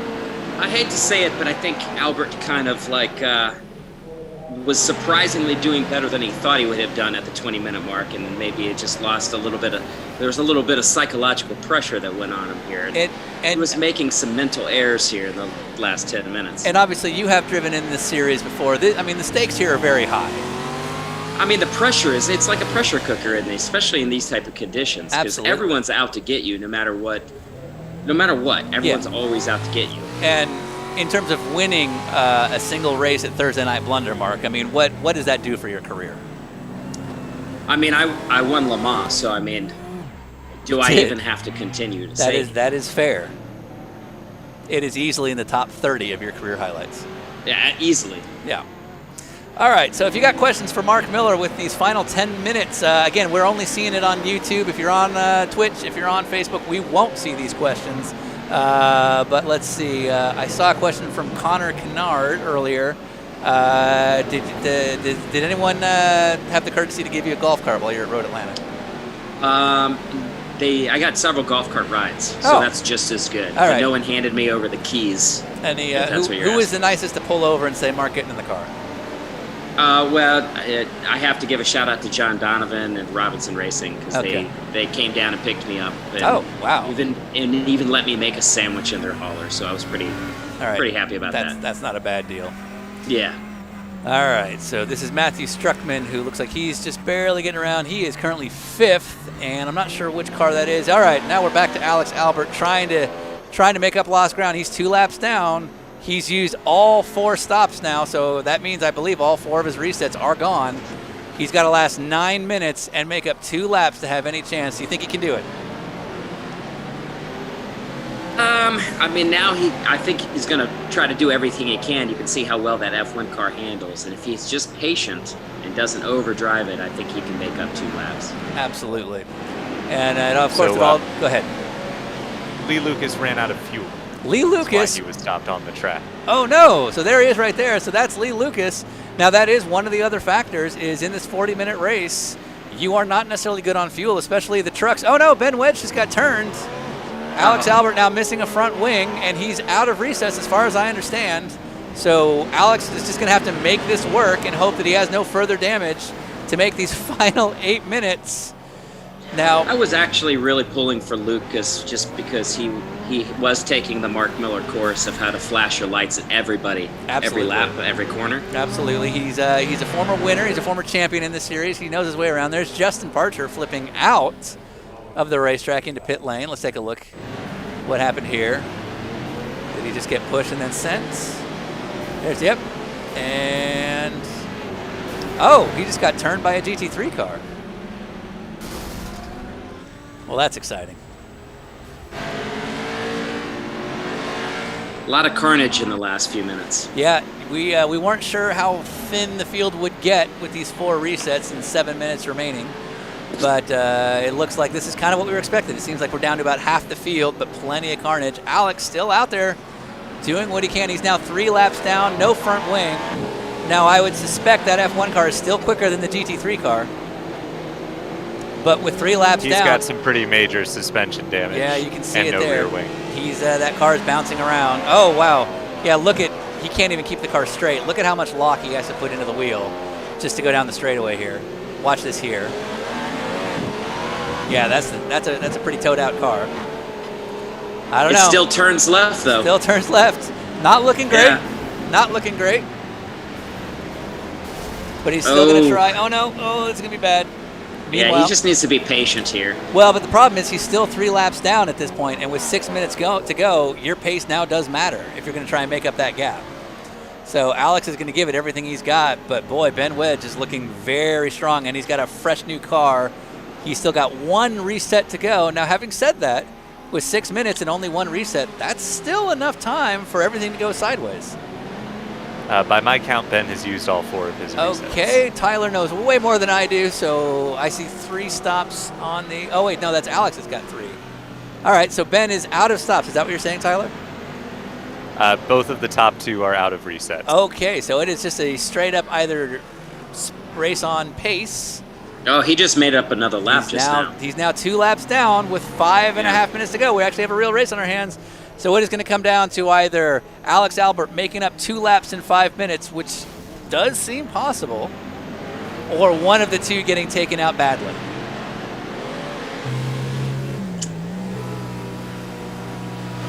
I question which one you would consider the underdog at this point. Yeah, I don't know. And this was what we were hoping for, was a good race to the end. So maybe our call on 4 resets hopefully looks like it was the right call. Meanwhile, in the jumpy truck category, is Wakefield? Is Jared Wakefield our leader? Jared Wakefield is in fact our leader. He's new to our league. This is his second ever event for us, and looks like he's well on his way to collecting. But there's a good race there for second. Davis Trask, 1.3 seconds behind Jared Wakefield. So there's still plenty of time for this to go completely sideways. 4 minutes to go. One in a Continental truck, the other in I don't know what that is. Oh, chicken sandwich truck. Well, I have to not show bias. But that is Davis Trask. I feel like the tone of your voice showed a little bit of bias. How dare you, sir? We're all about integrity.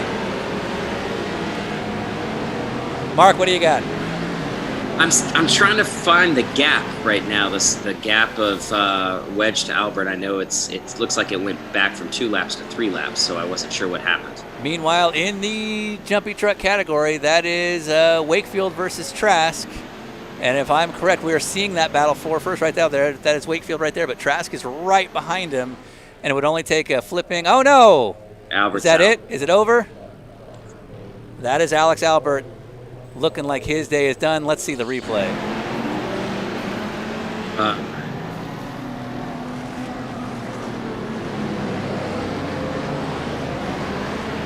All on his own. Just too much damage, maybe.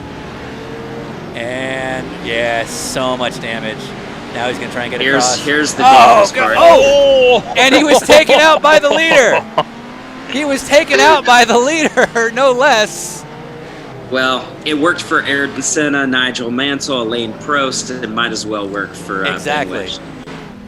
As the saying goes, if there's clearly a gap where you can destroy him,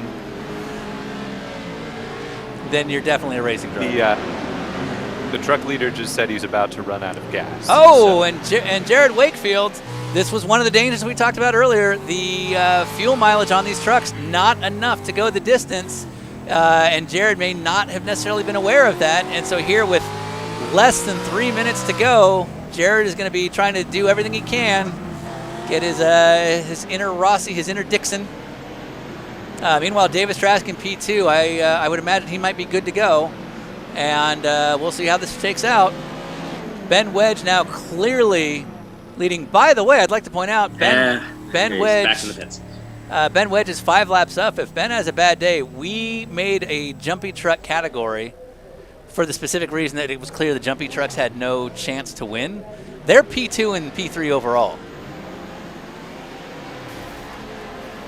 which is super, super impressive. Minute and a half to go. It still shows that Wedge has only done 3 stops, but it was 4, correct? If we are understanding it correct, yes, that might be incorrect, but I'm not sure.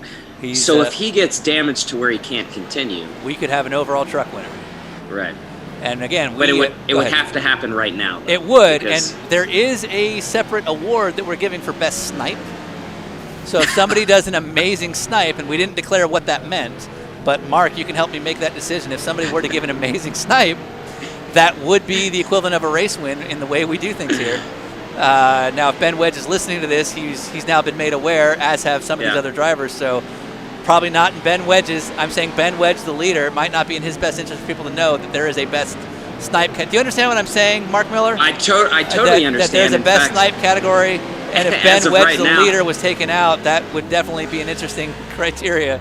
I don't know why you keep saying that to me, because I have no control over taking what, that him out. If the best snipe winner might go to somebody that completely blotches into Ben Wedge and we have a truck winner? Yeah, I don't know. I'm just thinking out loud. But you follow what I'm saying, that if somebody were to run into Ben Wedge, they might be a candidate for best snipe, which we decide, and that's the equivalent of a race win. I'm confused. What's a snipe again? A snipe would be just, I don't know. We never declared the criteria, but the best one, and again, Ben Wedge is the leader, and if he was to get taken out, we would have an overall truck winner. Oh no. Well, he spun. Now I know, that's not enough. Someone's got to finish him. 40 minutes have elapsed, which means that he's going to be going for the checker. The white flag is out. Why is no one listening? I have a feeling Ben is just hiding out to cross the line. Again, there is a best snipe category. Oh, what do we got here? Here we go. Is that no? That's not Steve Lubender. It's the banana boat guy. Oh yes! Flip him over. All right, he's over. Oh, and he might have to tow. So what does this do? I think that counts as a snipe. That was a pretty good snipe. We'll have to take a look because that looked like teamwork. That was a group snipe. We have multiple shooters. All right, yeah, we'll go back to the replay once this race is over. But is that enough? Is Ben Wedge still going to be shown? If Ben Wedge is shown as the winner, well, he's upside down. He'll need a tow. Is Davis Trask going to win this thing? I don't know. It all depends on timing and scoring. Can he tow if he already has used up all of his? I don't know the rules. Repairs? I really don't know the rules. I don't know the rules. He's out. It's this scoring shows him as out. Scoring shows him as out. Is Davis Trask going to win overall and in Jumpy Trucks? It's looking very good. I don't know, but I really don't know how scoring works. If timing and scoring still shows Ben Wedge as the winner when this is all done, he'll be considered the winner. We're going to go off of timing. Technically, the snipe award is still up for grabs now. Technically. I legit don't know how this works with the system. Marco, Tyler, any idea? Is Ben our official winner? I got no clue. But I do know that Jared Wakefield had to pit for fuel, and Davis Trask took the truck series lead. Davis Trask looks like he's... I think it's over. Yeah, the checker flag is out. It is over. Ben Wedge is still going to be our winner on his roof. He is I think the Lawrence Van Tour of race car it put him drivers. across the line because the line is past the... Wait, so he got flipped into a win? Entry. So he got flipped into a win. I think so. That is amazing. Yeah. Wow. That is fortunately unfortunate. Ben Wedge is the Lawrence Van Tour of car drivers. Ben Wedge. You almost have to give him the snipe award for taking out his closest competition too. Ben Wedge? Well, we can't give him 2 wins because he's already got the official win. We're counting 1 win. Now, I don't know that we have the capacity to replay back to him getting taken out. If we do, we're going to go see who did it. We're going to give a win out to whoever had the best snipe. Well, the first one was the banana Porsche. So let's see what we've got here. Okay, this looks like this might be our replay. Yeah, so this is Ben right here. This was, so we'll see we'll have to determine between you and I, Mark, who is the best snipe. Of course, if you in the chats have an opinion as well, we welcome opinions, but ultimately it's up to Mark. It's up to me. It's up to you, unless you don't want that responsibility. I know it's a huge pressure. All right, let's see what happens. This is the replay. This is the replay, but it's tough to do this many laps back, so... Yeah. Marco's doing his best to figure out where it is. Okay, so here he gets spun. That's the spin. So now he's backwards, and I think at this point he realized, I'm just going to hide. I'm just going to stay off track. But again, then we spend a good 2 minutes discussing what snipe awards are. Yes, correct. Okay, so here he goes. Oh, now there's our yellow Porsche. Now here we go. I mean, he flat out pulled over to do this. And then he put him in the position, and then of course it became a group project. With the purple car, I'm giving it to the yellow. Can you have multiple? You have to give multiple. There can only be one winner. Teamwork. There can only be one winner. I think it was if you have. Well, you got to give up the Porsche for the banana boat because if that's the case, it's like in football. You can only give 1 tackle, I believe, right? There can be assists, but so who is in the yellow Porsche? Do we know? Yeah. But yellow Porsche is going to be our guy. Who gets the snipe award, which is the equivalent of a race victory, and that is that. So and black screen, but I think the smart move is to Zach not Lewis. race. You just start the race and pull over, and then take out whoever. Okay, so Zach Lewis, Zach Trump. Oh, here's the onboard of Zach Lewis. Now watch him just. Here he comes. He's going to see. There he sees Ben Wedge right there. Oh wait, that's not even Ben. Yeah. Here's Ben. Here's Zach. Now, so there he is. He registers that that's Ben. Turns in, and yeah, that was a well-timed, well-planned, opportunistic move. Exactly. All right, so his part. Zachary Lewis, Zach Trump, you are getting our big honorary snipe. That is the equivalent of a race victory. So we will either have a semifinal at the end of the year, or a final, depending on how many race wins we have. So everyone who wins a race will be qualified either for the ultimate global final or the semifinal, depending on the number of race victories. And Zach, though he didn't get the win, will advance to that as well by virtue of the best snipe. Pretty amazing. Wow. That's quite the show. Marco, what'd you think? I absolutely agree, 100%. Very good. Was that fun? It was amazing. Good. I appreciate that. All right, let's see if we can get some callers on the line. You got a few minutes, Mark? All I have is time right now. I'm at Ryan's place. Good call. All right. What do you have to say, Tyler? I'm glad I can stop pressing my hotkey for clear all black flags. All right. So who's in my finger got a little tired. So in our lobby, we've got a few different people. By the way, somebody has themselves in the lobby as screen share. I don't know who the hell screen share is, so I can't bring you on screen share. We got Zach Lewis, who got the best snipe, and we have Alex Albert, who was taken out at the end. Who would you rather talk to, Mark?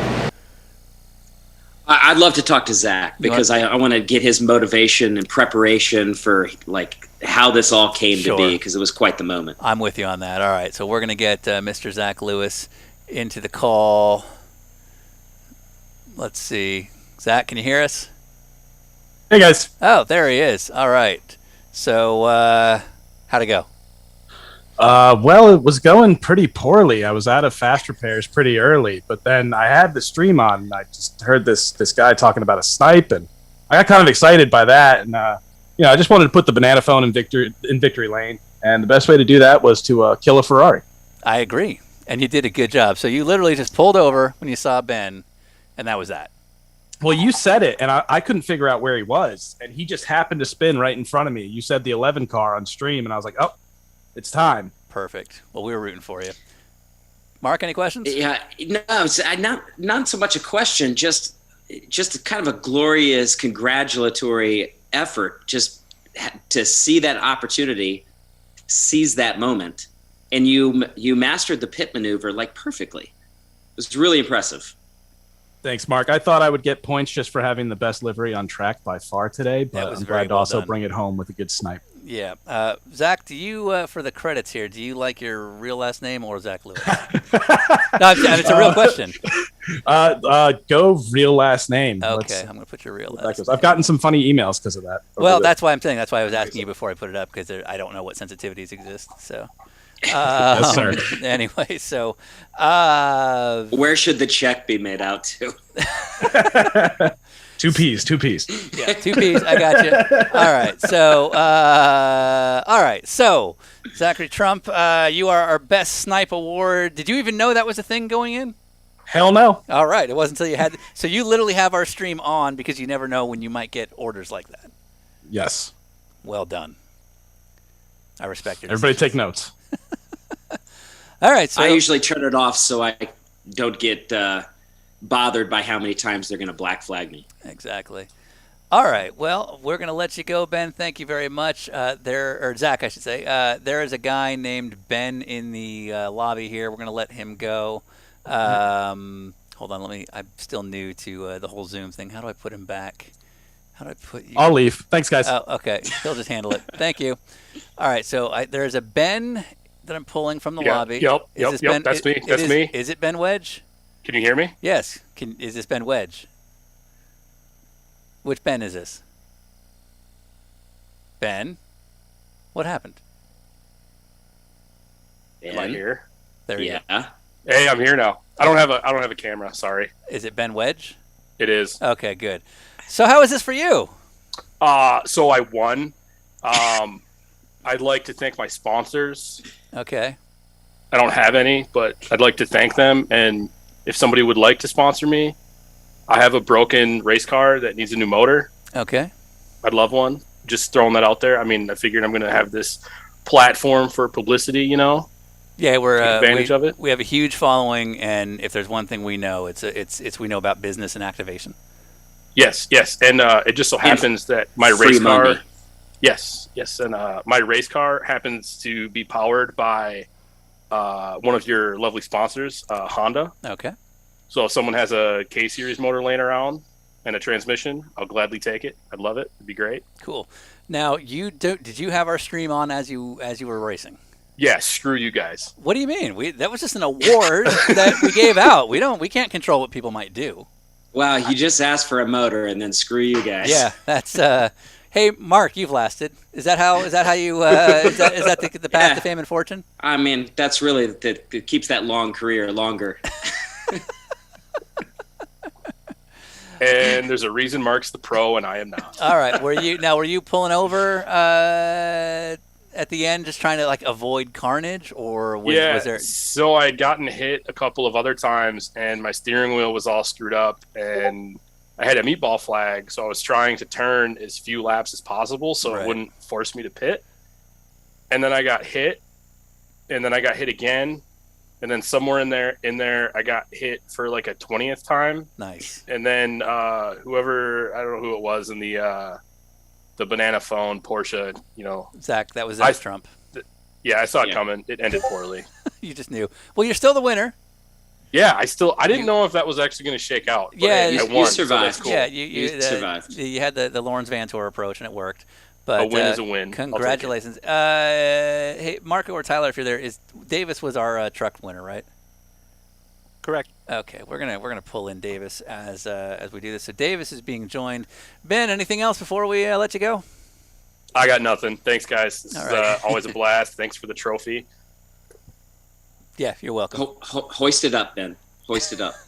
And you can see me hoisting up my camera in the camera that I don't have. All right, very good. Thank well you. done. We'll see you soon. See you guys. All right, thanks, dude. Can you let yourself out? No. God damn it. There we go. All right, and finally, last but not least for this session is Davis Trask. Davis, can you hear us? Yes, can you hear me? Can. Congratulations, you are the big truck winner. You almost took the overall, which we made trucks into their own class last minute because we didn't think that was going to be possible, and you almost proved us wrong. Quite honestly, I didn't either, but I think it was really just a game of attrition there. You think? Really just gotta thank my Continental tires for hanging on to the just sheer abuse and Valvoline keeping that engine running, keeping me hydrated throughout the race. Really kept me going. Yeah. Did you know when you're drinking Valvoline to stay hydrated? Which color do you like? Wait, you do read the waiver on the back of that where you're not supposed to drink the oil. Mark, right? you shut your whore mouth. See, I guess I thought that was a suggestion. Oh, okay. Yeah. Yeah, I thought that was like a one of those recommended serving. It's like expiration dates. No one really pays attention, right? Hey, it's API certified, so it's probably okay for you. Yeah, exactly. That's what I think. There's experts out there that certify this stuff, so it's got to be good for me, right? Sure.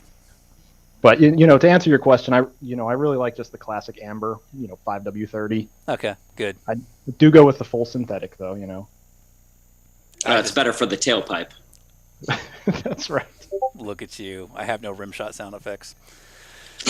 All right. Well, on that note, congratulations, Davis. You will advance to either our semifinal or our final, depending on how many race winners we have. Are you going to join us next week? We haven't declared what that is yet. Oh, absolutely. Good. Wouldn't man. miss it for the world. Awesome. All right. Well, thank you very much, Davis. Congratulations. Mark, we're gonna do some after hour stuff. Are you sticking around? Is Ryan sticking around? What's the deal? Yeah, we're both sticking around. Oh. Ryan, are you sticking around? He's in bed. Is he already asleep? I don't know. Anyway. Yeah. Very good. Wake up, Ryan. All right. Well, we're going to get going. We'll come back now. For those who are unfamiliar with how Thursday Night Blunder works, this is the end of our main broadcast feed. So the professionalism that you're used to seeing with folks like Marco running the cameras and Tyler running the admins. They're gonna take the rest of the night off, and it's gonna be just maybe Mark, maybe Ryan, and myself watching these final couple. We do have a couple after-hours races for basically Blunder After Dark. It'll just be us working the cameras, working the computers. It is, let's just say, extremely amateur in how we do it, but still some good fun, some good chaos, and all three of us, assuming they both stay around, all three of us will be answering your questions on the YouTubes. If you are watching this on the Continental Facebook feed, we're going to shut that feed down for the rest of the night, just in case we say something that maybe Continental wouldn't appreciate on their own channels. And other than that, Marco, you got anything? Yeah, thank you everyone, and especially to Michael Parks, who just said bye Marco in the chat, and to Momo F33SP. The great Ferrari, my favorite Ferrari of all time, by the way. Oh, is that a question about your favorite Ferrari? No, but there is a guy called Momo 333SP. So you're shouting out. You're a walking stereotype. The last good Ferrari. Very good. The last good Ferrari. Fair enough. Tyler, anything before we go? No, except somebody thanked me in the chat, which is a bit surprising. Must not have been driving in the race, because, But no, that was fun as always. All right, we're going to load up the next race. We're going to take a few minutes, show some videos. I'm going to grab some food, and we will be right back. Thank you for watching.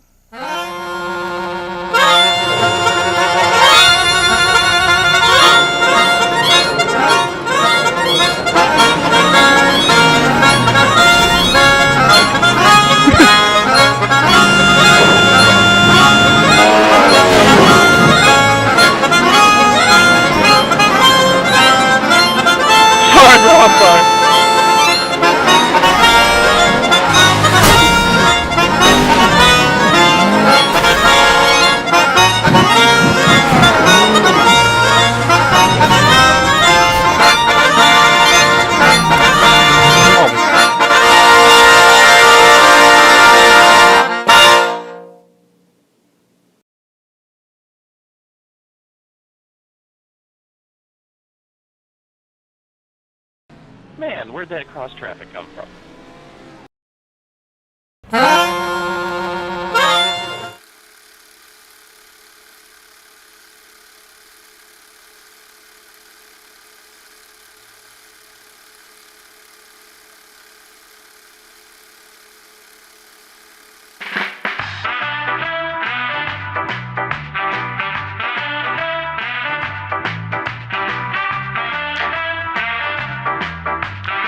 Walking out of his natural home in Ohio, please meet Heinz. Bobby. Bobby really likes to stare awkwardly at trucks, and those trucks have Continental tires in them. Maybe if Bobby can hitch a ride in that truck with two men he doesn't know, he won't have to babysit his brother Wolfgang. Luke. Why, we'd love to have you ride in the truck with us, Bobby, but I'll tell you what, why don't you ride in the back where it's safer? None of those pesky seatbelts to try and hold you in.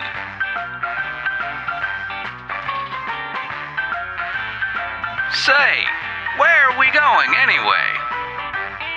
Well, Bobby, we're going to, Road America. By far the safest track here in the U.S. because you've got trees to help slow you down.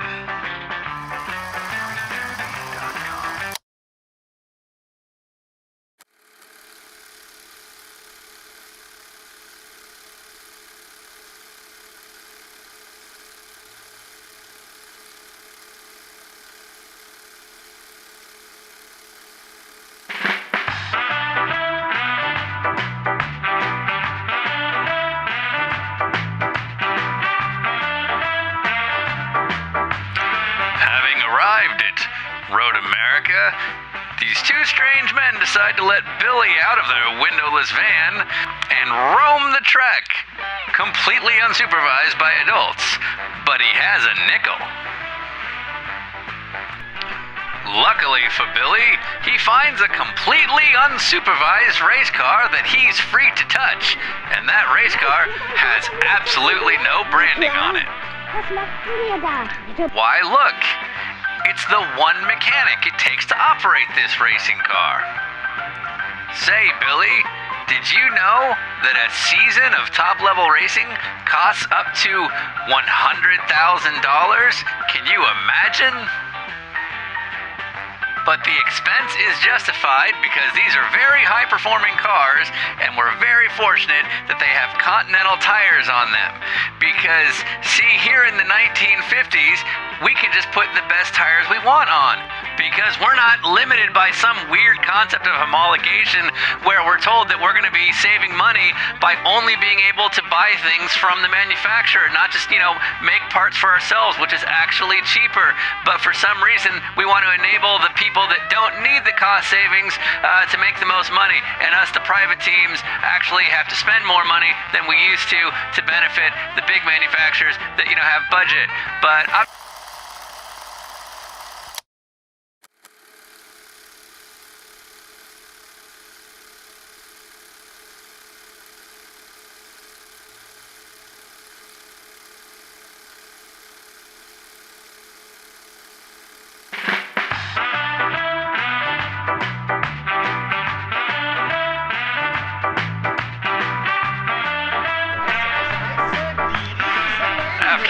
learning about race cars, Bobby decides to find some food where he uncovers Jerry, who's here to serve him a hot dog. Hey, Jerry, have you heard of these things called vegans? They're these people that don't eat meat. Well, that's strange, because it's the 1950s, and that doesn't make a whole lot of sense to us. But you see, eating vegan is better for the environment. I would totally agree with you, Billy, except that you're at a racetrack where you're literally competing to see who's burning up natural resources better than everybody else. Run at a racetrack that's taking up natural land, where everyone either flew an airplane or drove 300 miles to get there. Some people flew private, but glad to hear they're doing their part.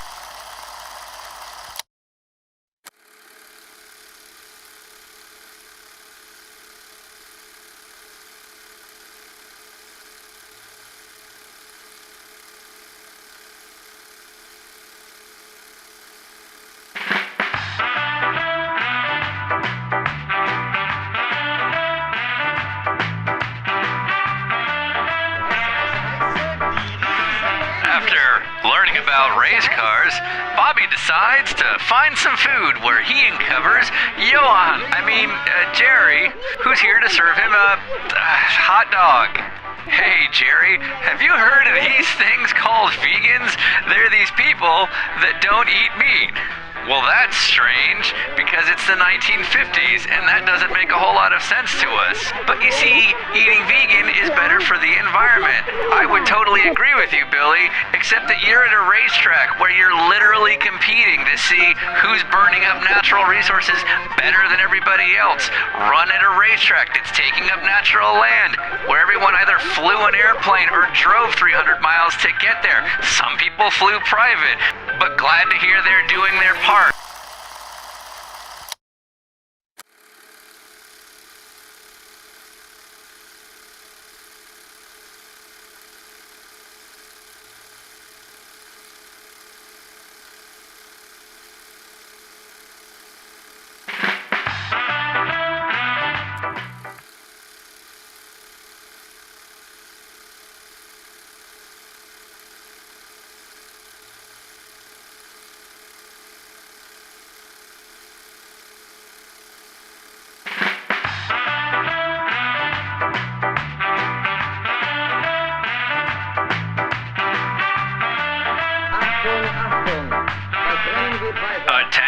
Attention, here in the 1950s we would never do driver rankings because you can't enforce them.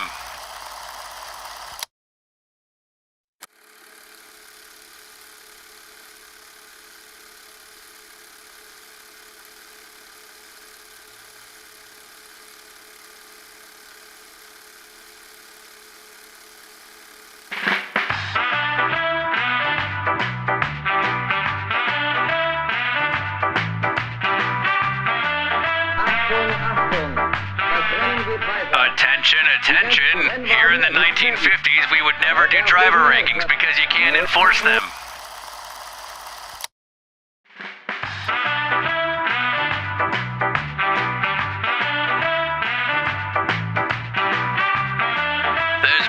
lot of discussion here in the 1950s of maybe improving on the safety. Some people have the crazy idea of adding seat belts, but the... All right, we're going to interrupt because they're about to go live. They're about to go green. I don't know who's leading. That's Garrett Conrath leading on pole. We have not checked in. We're just getting the measure of things right now, so we will see what happens when they go green. I'm going to cut off the Continental feed right now. Good call. So Ryan Eversley is back. Ryan's only going to be with us for a few minutes. Oh, we're green. Oh, God. Here we go. Immediate chaos. And, oh, gosh. All right. Looks like a GT3 car spun in turn 1. You stay on that while I do what I'm doing. Yeah, just full of carnage here. We're F1 car's off to a huge lead. But, oh, man, we got 4 cars upside down, cones everywhere. Yeah, not going well. Man, that one's stuck on the fence. I think he's high-sided, but the F1 car is now spun out, but probably still has the lead. It's going to be so close one there. But, and we got an F1 car flipping through the air. Good. You know that old saying, Sean? Go for it. A dilapidated F1 car is still better than a jumpy truck at Irwindale on the figure 8. That is one of those old English phrases your dad taught you. Yeah, or just like racers have always said. All right. Continental Stream is officially killed. Cool. So now we can do whatever we want. Not really. It's still the internet. Yep. So I got a story about, speaking of my dad. Okay.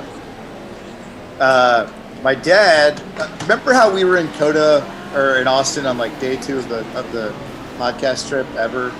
Year 1? Yeah, year 1. Uh-huh. And I chased after... I do remember that. Yeah, a criminal. Well, apparently it runs in the family. Oh. Yeah. So I talked to my dad today because he's coming up to the track tomorrow, and my Acti, Yoshi, Continental is going to pick it up next week, and they're going to take it. I think they're going to do a display with it in Charlotte for a month.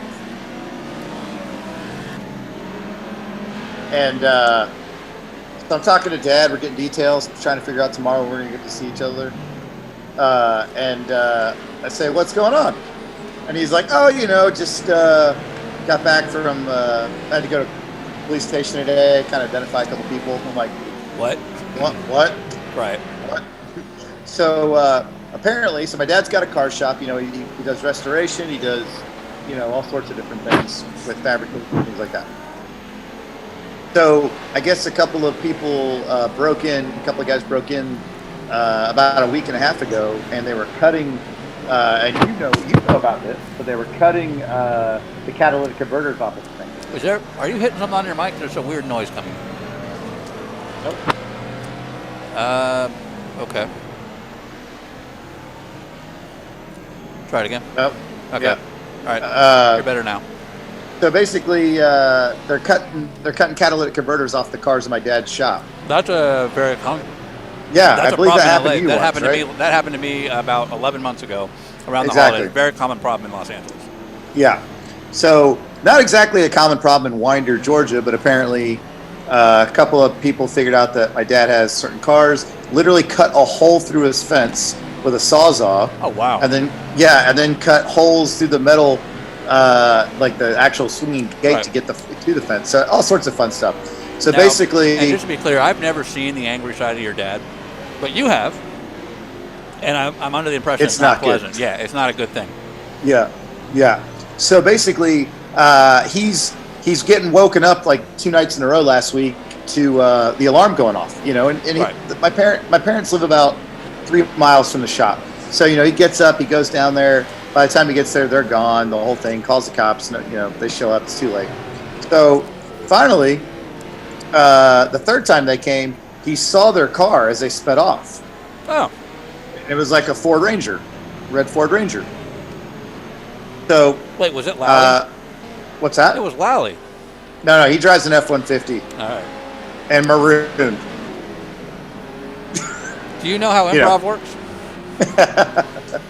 Oh, I thought you were actually asking. No, I was trying to go with a bit. Hey, And times are tough, man. Give me the guns. Yep. Go on. So basically, my dad's sitting there like I guess like Monday afternoon this week, and he sees that same truck drive by at like 2 in the afternoon. So what does Dad do?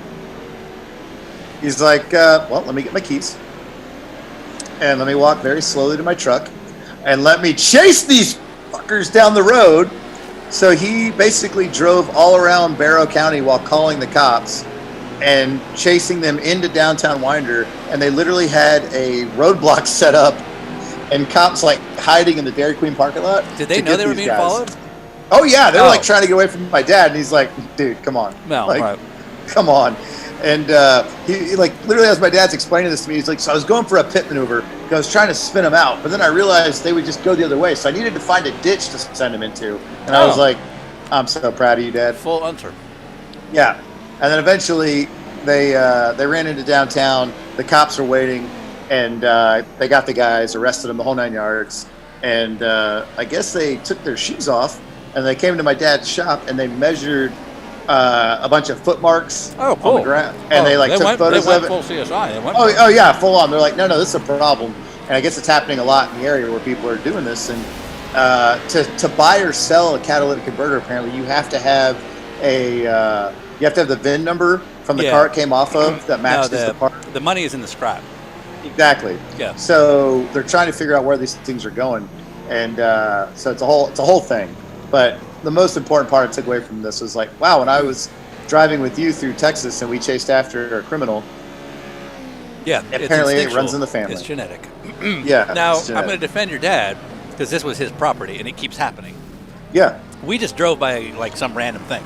Yeah, but we saw a person get hurt. Yeah, we don't know. Well, we didn't know what we were looking at. I'm pretty sure. We saw a person get up, and it looked like a hit and run, and that's why the action we took. There was just a point where it was like, okay, we got to stop. No, we don't. Yeah. Now you're Let's saying. Get him. Let's get him. Yeah. So that's the story from today. So looking at the results here, Alex Albert trying to redeem himself. Oh, he's in a Valvoline car now. Why was he not?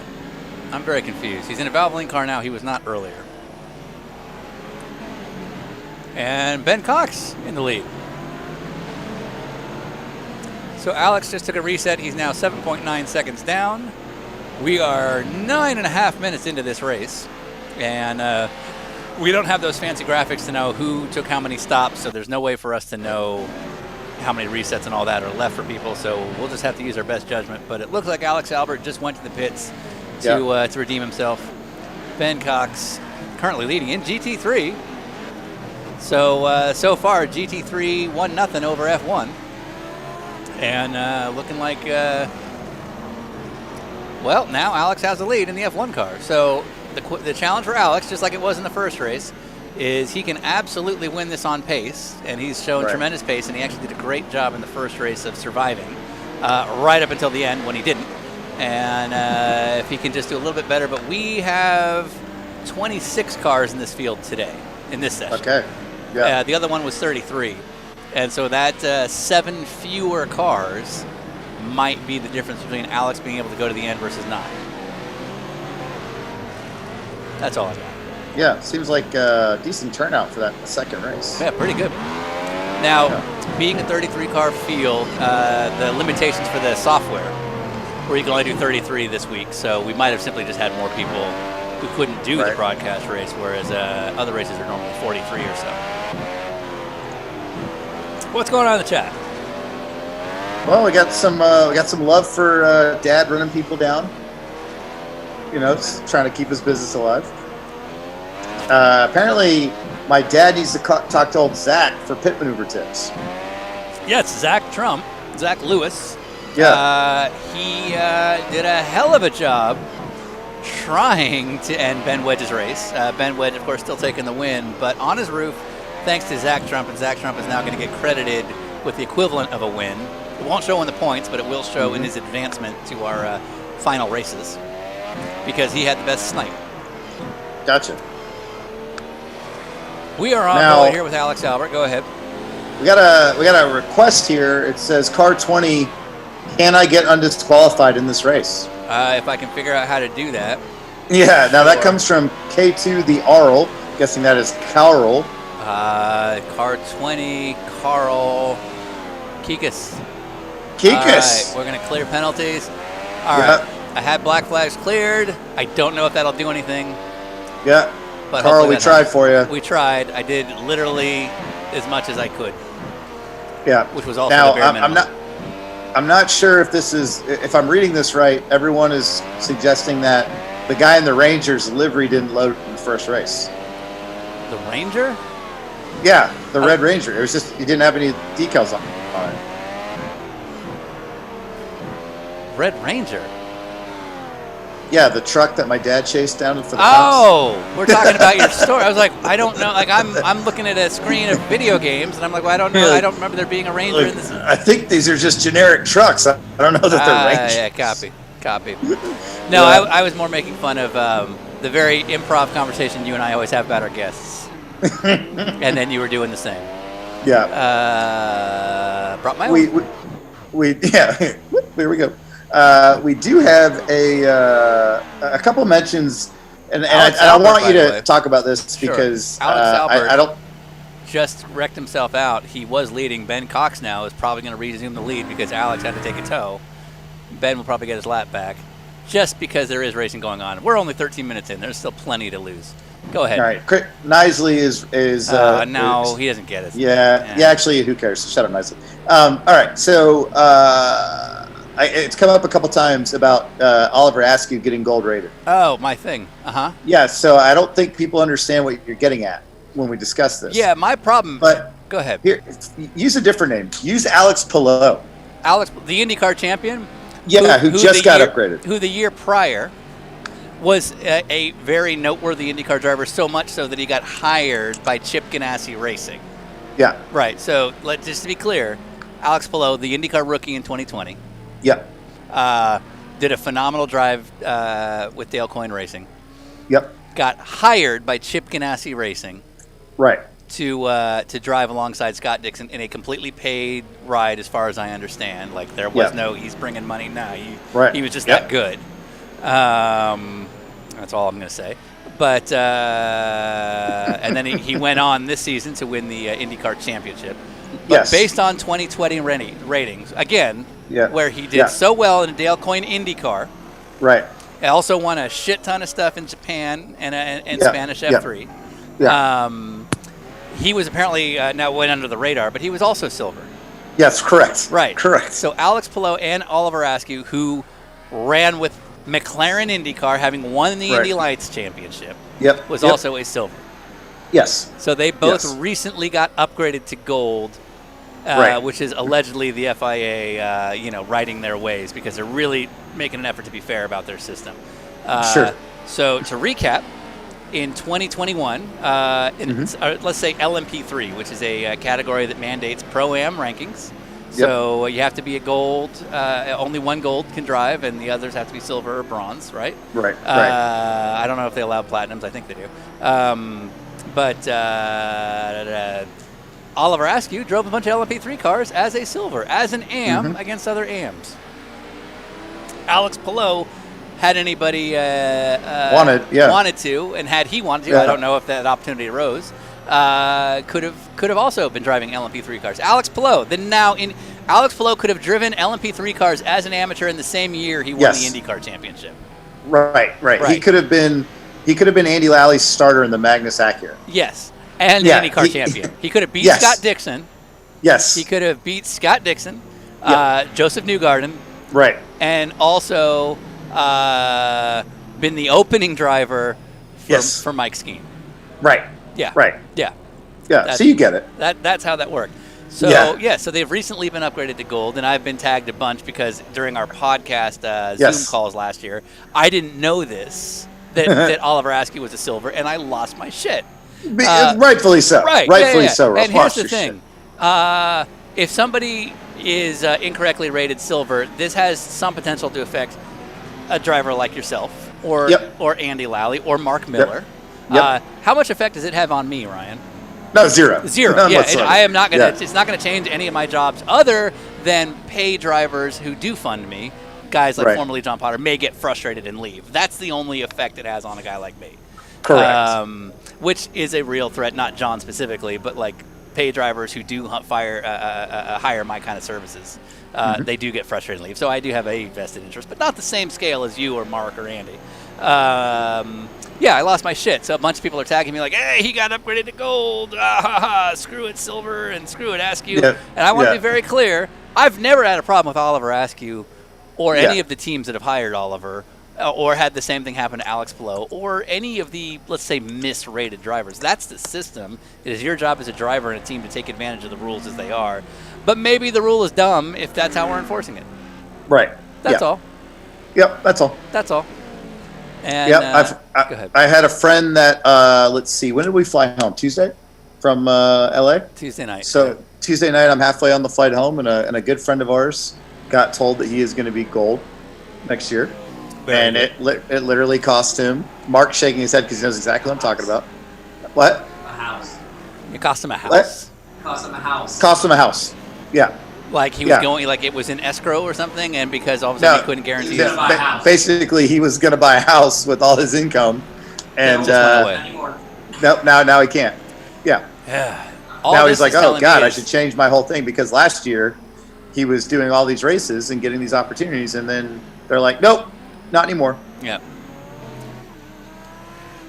Hey, did you, I saw lightning. Did you? Oh, definitely lightning. Yep. All right. Mm-hmm.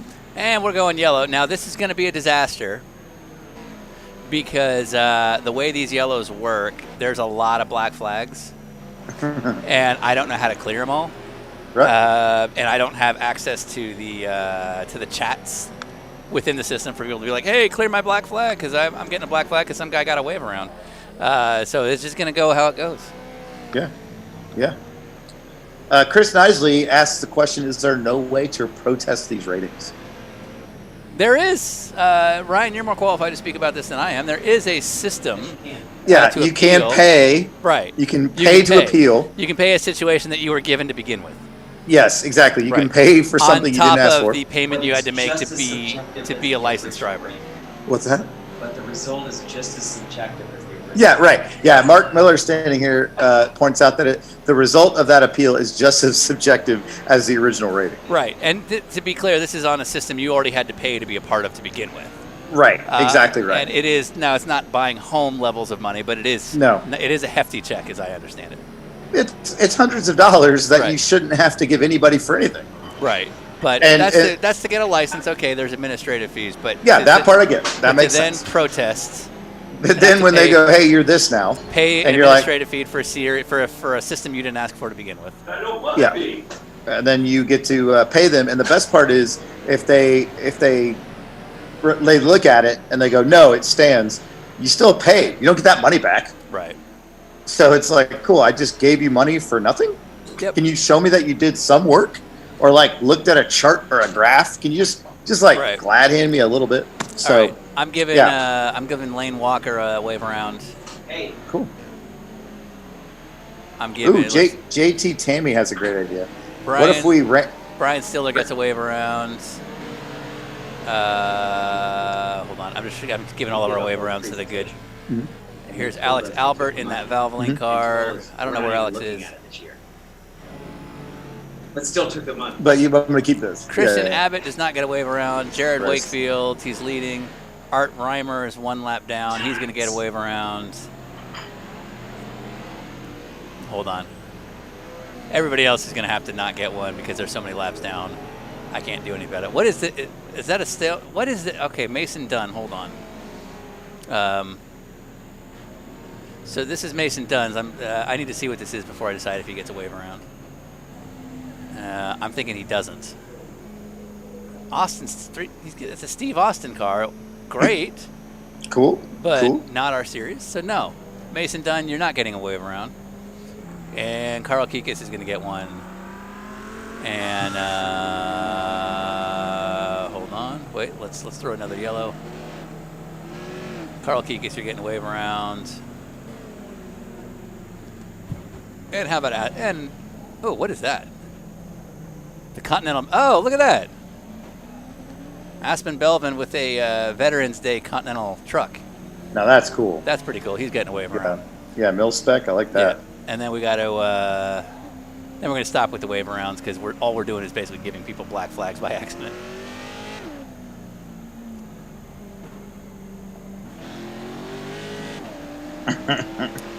All right, so that's going to be that.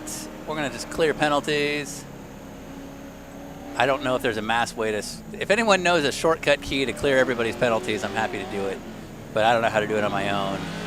So that's going to be that.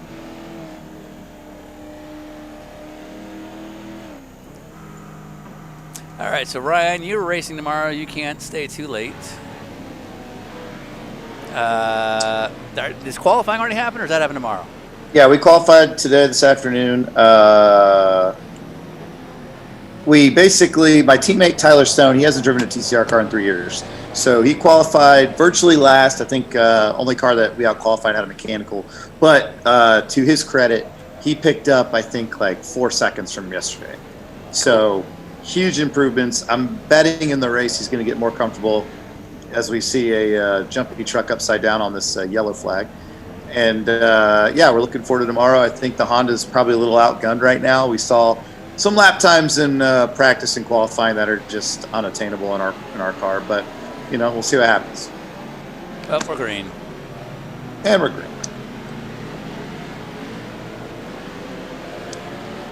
When is iRacing going to add the new Bronco? Great question. I don't know. Great question, though. Sure. Yeah, Chris Neisler, he's on it. Is there a Bronco in racing? Yeah, they do. They're doing Baja with it, but I think he just means the street car. All right. When they add the Ridgeline. See what I did there? Yeah. See how I did that? Get on brand, Nicely. The Ridgeline. Ridgeline. Nicely. Yeah. Is it Kinetically? Yeah. I don't know. What about my thing? Yeah. Oh, me. Thanks, Kira. Appreciate it. Brian Brockner says, now let's talk BOP. Haha. And then he wrote, just kidding. I'm not as anti, and I don't think you are either to an extent. I'm not as anti-BOP as I am driver ratings. Here's my thing. I'm anti-incompetence in anything. Yeah, sure. But like, you know, like do a good job at it. I probably won't mind. Well, here's what I'll say about BOP real quick. Not that this is like us expounding on stuff, but when in the history of sports car have you ever seen this many manufacturers involved?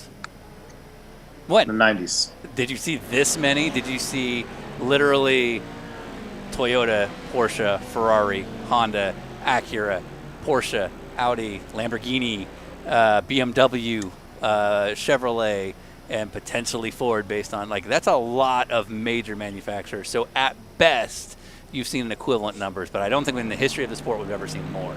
Part of that is the effect of BOP and the fact that you do want to enter, if you're a manufacturer, you do want to enter a playing field where you feel like there's some equivalency opportunities to meet your specific desired formula for your spec of car that you're trying to sell. The question on BOP for me has less to do with some sort of equivalency formula and more to do with, does it need to be the process that it is now in terms of happening, one, every week, and two, a very fluid system, because that's where you make things very easy to game. That's all. Go on, Ryan. I'm just all about like not working with incompetent people in any regard. Sure. Let's just put it like that way. Like, I don't have a problem with any of these things if they're done correctly. It's a complex problem. BOP is specifically a very complex problem. Yeah, but they make it a little bit harder on us than they need to. Okay, like how? right now, like perfect example, I hear this phrase very regularly. We don't equate for drivers. Okay, so I guess that would be like if Lewis Hamilton and Nikita Mazepin were both guys that they were balancing off of, and they're like, no, they're the same. And you're like, they're not. Right. They're not the same. And I've driven now in this class for like 18 years. So I would say I'm probably a veteran, so I can tell you who's good and who's not good when it comes to a lot of these guys. And some of the people that they base rules off of, I'm like, has anyone else driven that car? Right. Like, has anyone else driven that car? And they'll tell you, like, well, we don't consider the drivers in that. And I'm like, well, then you're doing it wrong. Well, because drivers are different. The flip side of that would be, okay, if you're not factoring in drivers, then what are you factoring? Data. Right, but that's my point. Is in what you've either got to be all in or not on transparency, and so I actually don't have as much of an issue with specific drivers if depending on what the data points are. The transparency behind those data points is what's lacking, in the sense that you're either all in and you show everything or you show nothing, and just admit that you're going to adjust it as you want and then face those consequences. Because say HPD, for example, there's some very smart people who are pretty competent at looking at certain data points. Bill Riley is another one, and they do have these calls and these meetings in terms of what they're analyzing and where they want to go from there. But what is the actual process in terms of how everybody's getting these points? Because I don't know how transparent that process is.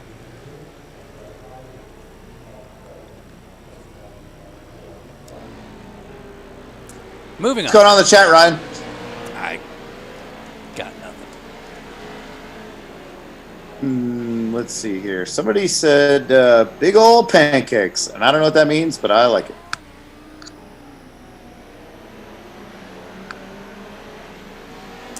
Ben Cox just went to the pits for yet another reset. Lane Walker, P2.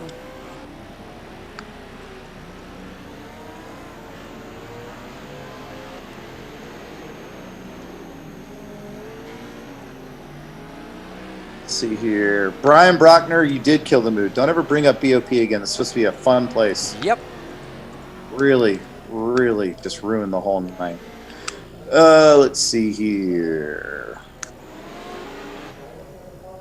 Big old pancakes, BOP. I get it. I get it. There we go. All right. L. Macron asks, what's my dream car track combo? Man. I don't know. It'd probably be something I haven't driven before that I'd like to try, like an old, 917 Porsche or something. But, in terms of tracks, I think Road America and VIR are probably the highest for me that I've driven. I'd love to drive Spa. I think that'd be amazing. Mark Miller just gave me a thumbs up, so I think he gets it. And then, I don't know, maybe like an old 935. I really want to drive one of those. That'd be cool. Let's see. What trophy is behind me? If you're talking about this one right here, that is a Mid-Ohio World Challenge P3 in the TLX GT. That was when it was Cadillac 1-2 and I was third. Like, woohoo! I'm here too. Yeah. Good times. Yeah. We got a lot of questions about cheese and crackers. Mark Miller did not get cheese and crackers because honestly, I haven't said it on here. I haven't been home, so I have hardly any groceries. But he did get some pepperoni slices. You got some what was that? Chicken, macadamia nuts. We got some macadamia nuts. He got some roasted turkey and almonds, and he is happy. And he had bourbon, so I think he's all good over there.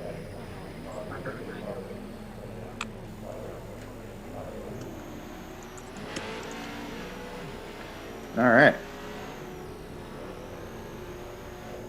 Somebody said, "Go, Joe Lee." I don't even know, how do you pronounce your last name, Joe? Spell it out for us here. How many drinks is Mr. Miller up to? About one. One solid drink, though. Yeah. One solid drink. Good times.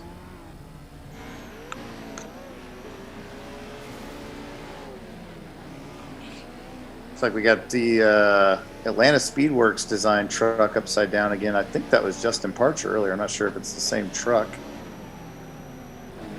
Meanwhile, looks like we also have another Continental truck upside down. So bad day for some of these guys.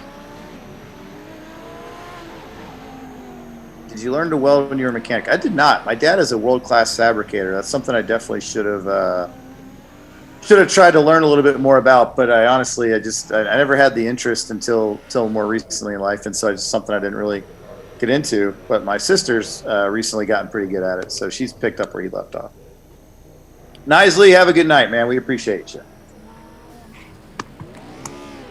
Chris Gallagher wants to know what's next week's event, Sean Ekman. Great question.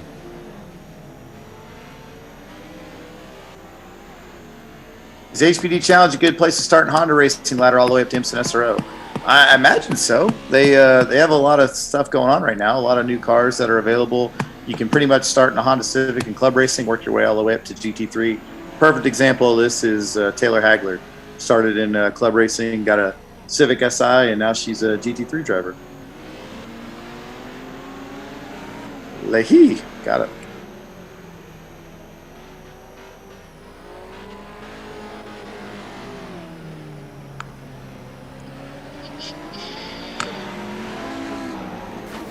Cool. Chuck Kleinhagen, P3. Now in the pits. It is worth noting that back to the whole Jumpy Truck. Oh, well, that might have changed things. The durability of the Jumpy Trucks and the ability to not win overall continues to be in question because Mason Dunn now is P3. And we're still with 7 minutes to go here. Mm-hmm. And if Ben Cox or Lane Walker have a bad day, and Ben Cox clearly, Lane Walker just stopping once again, if they run out of resets here, this could be Mason Dunn's day overall.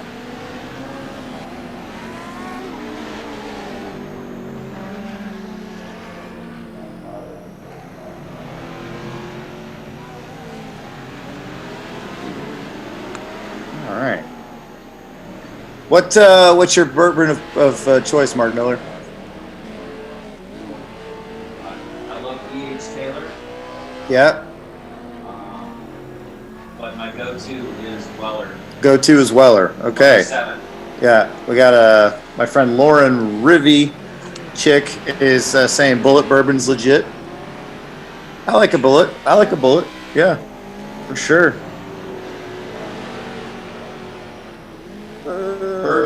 Any plans for live podcasts at IMSA races in 2022? No. Joe Laha. I want to be very clear. Appreciate the fans' interest in live shows. Yeah. Genuinely. I mean, I would love to do. It doesn't matter about IMSA. I would love to do more live, fan engaged stuff, especially where we're allowed the freedom to do it the way we like to do it. We would love to do more stuff like that. I don't think it's going to happen anytime soon with IMSA, which is weird because never mind.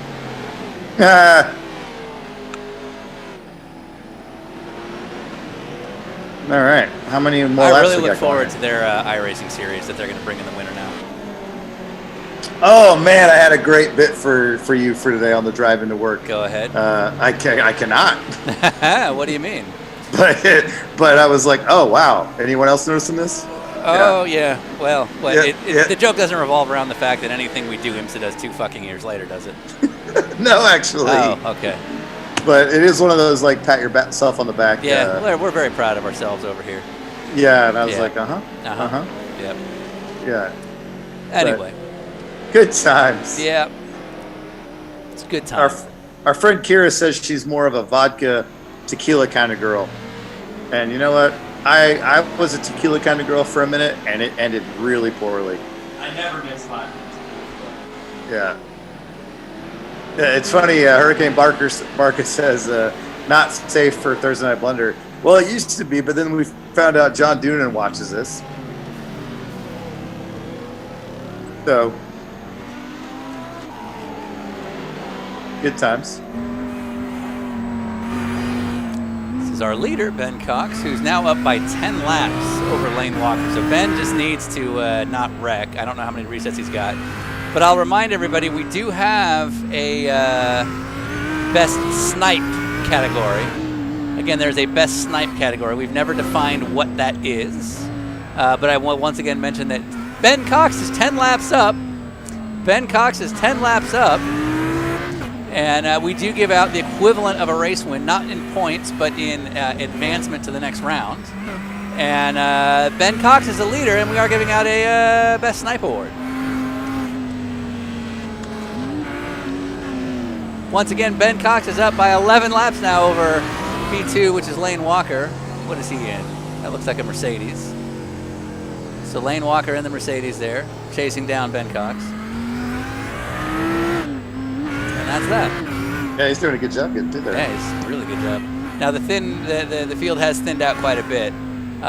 It looks like effectively we're down to the final half, almost a third of the field is remaining on track. So it becomes a lot easier to navigate this when you're down to, say, 12 cars as opposed to 33. Right. I mean, that's like a proper line he's driving there, actually getting into the ABS a little bit.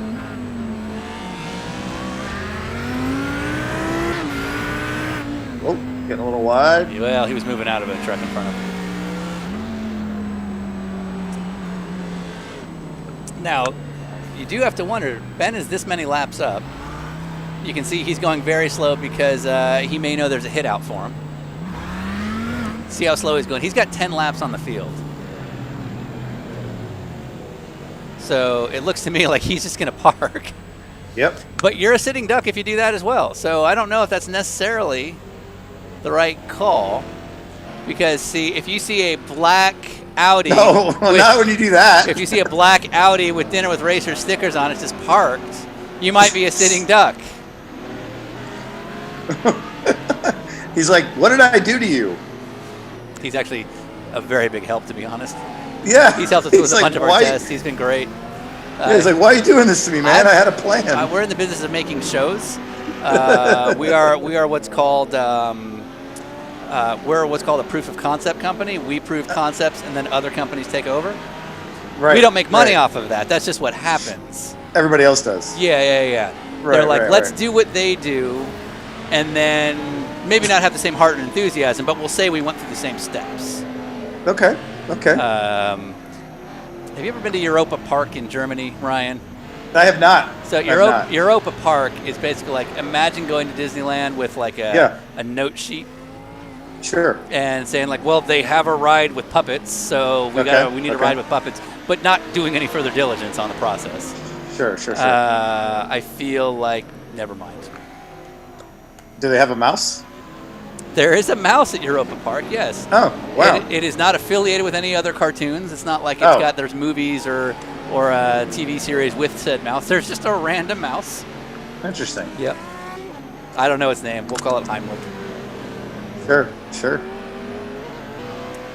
39 minutes, 30 seconds into this 40-minute race. Ben Cox, once again, taking yet another W for GT3 if this race continues to go the way it is.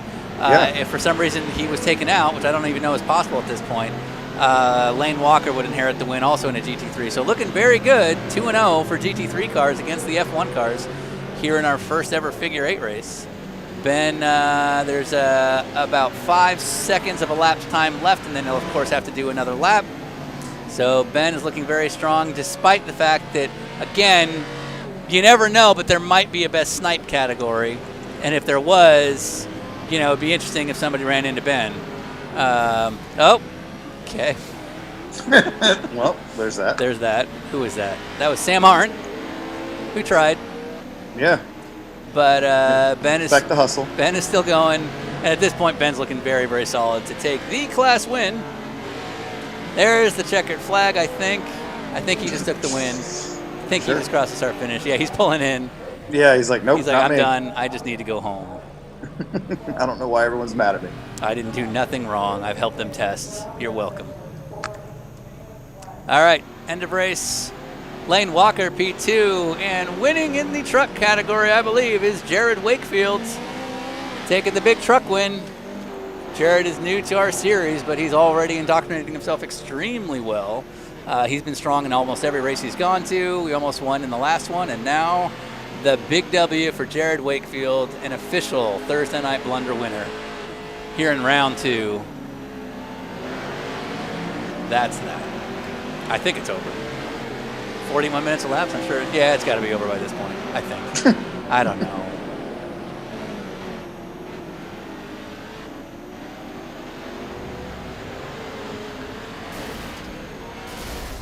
just chaos. Just chaos. All right. Are we still racing? What? Oh, I think we're celebrating now. Okay. Anyway, all right. Well, that's going to be that. There is still a third race to come. Ryan, I'm guessing you're cutting out. I'm getting out of here. I got a big day tomorrow. You got a race tomorrow to close out the IMSA Pilot Challenge season. You are racing at like 1 something in the TCR category against GT4 cars. Yep. If you go to IMSA.com, if they've done their jobs, you'll find all the information there to know how to watch the IMSA Pilot Challenge series on whatever platform it is on now. Go ahead. A lot of people saying the Track Pass app. Oh, it's the Track Pass app? All right. You got that Track Pass app? If you go to the Track Pass and enjoy what will be the final coverage for NBC Sports. Yep. As the IMSA platform moves, staying within the family, but moving elsewhere next year. Yep. And so you'll miss that fine NBC Sports programming. And that's all I got. All right. Thanks, guys. I see all the notes in the chat. I really appreciate it. We're going to give them hell tomorrow. And hopefully we can end the year on a high note. But I appreciate you guys. And I will see you next time on Thursday Night Blunder. All right. I'll be back if anyone wants to join me on a call, because it's literally just me. And that's not going to be fun. I'll be back in a few minutes.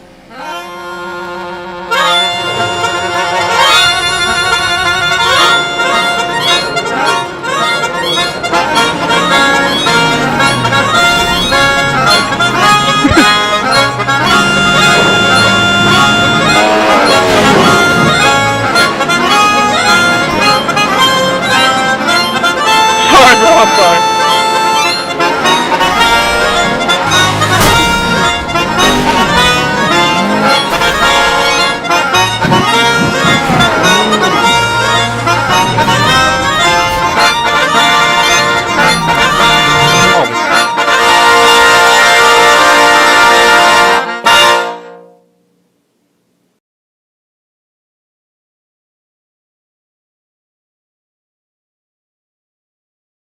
Man, where'd that cross traffic come from?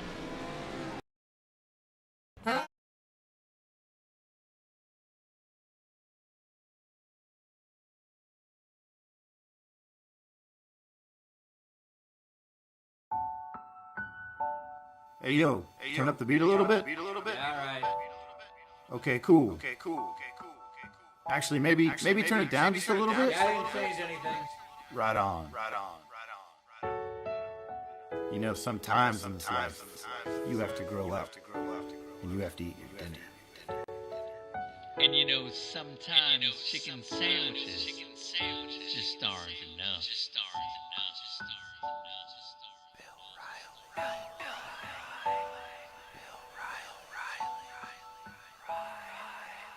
Bill Riley.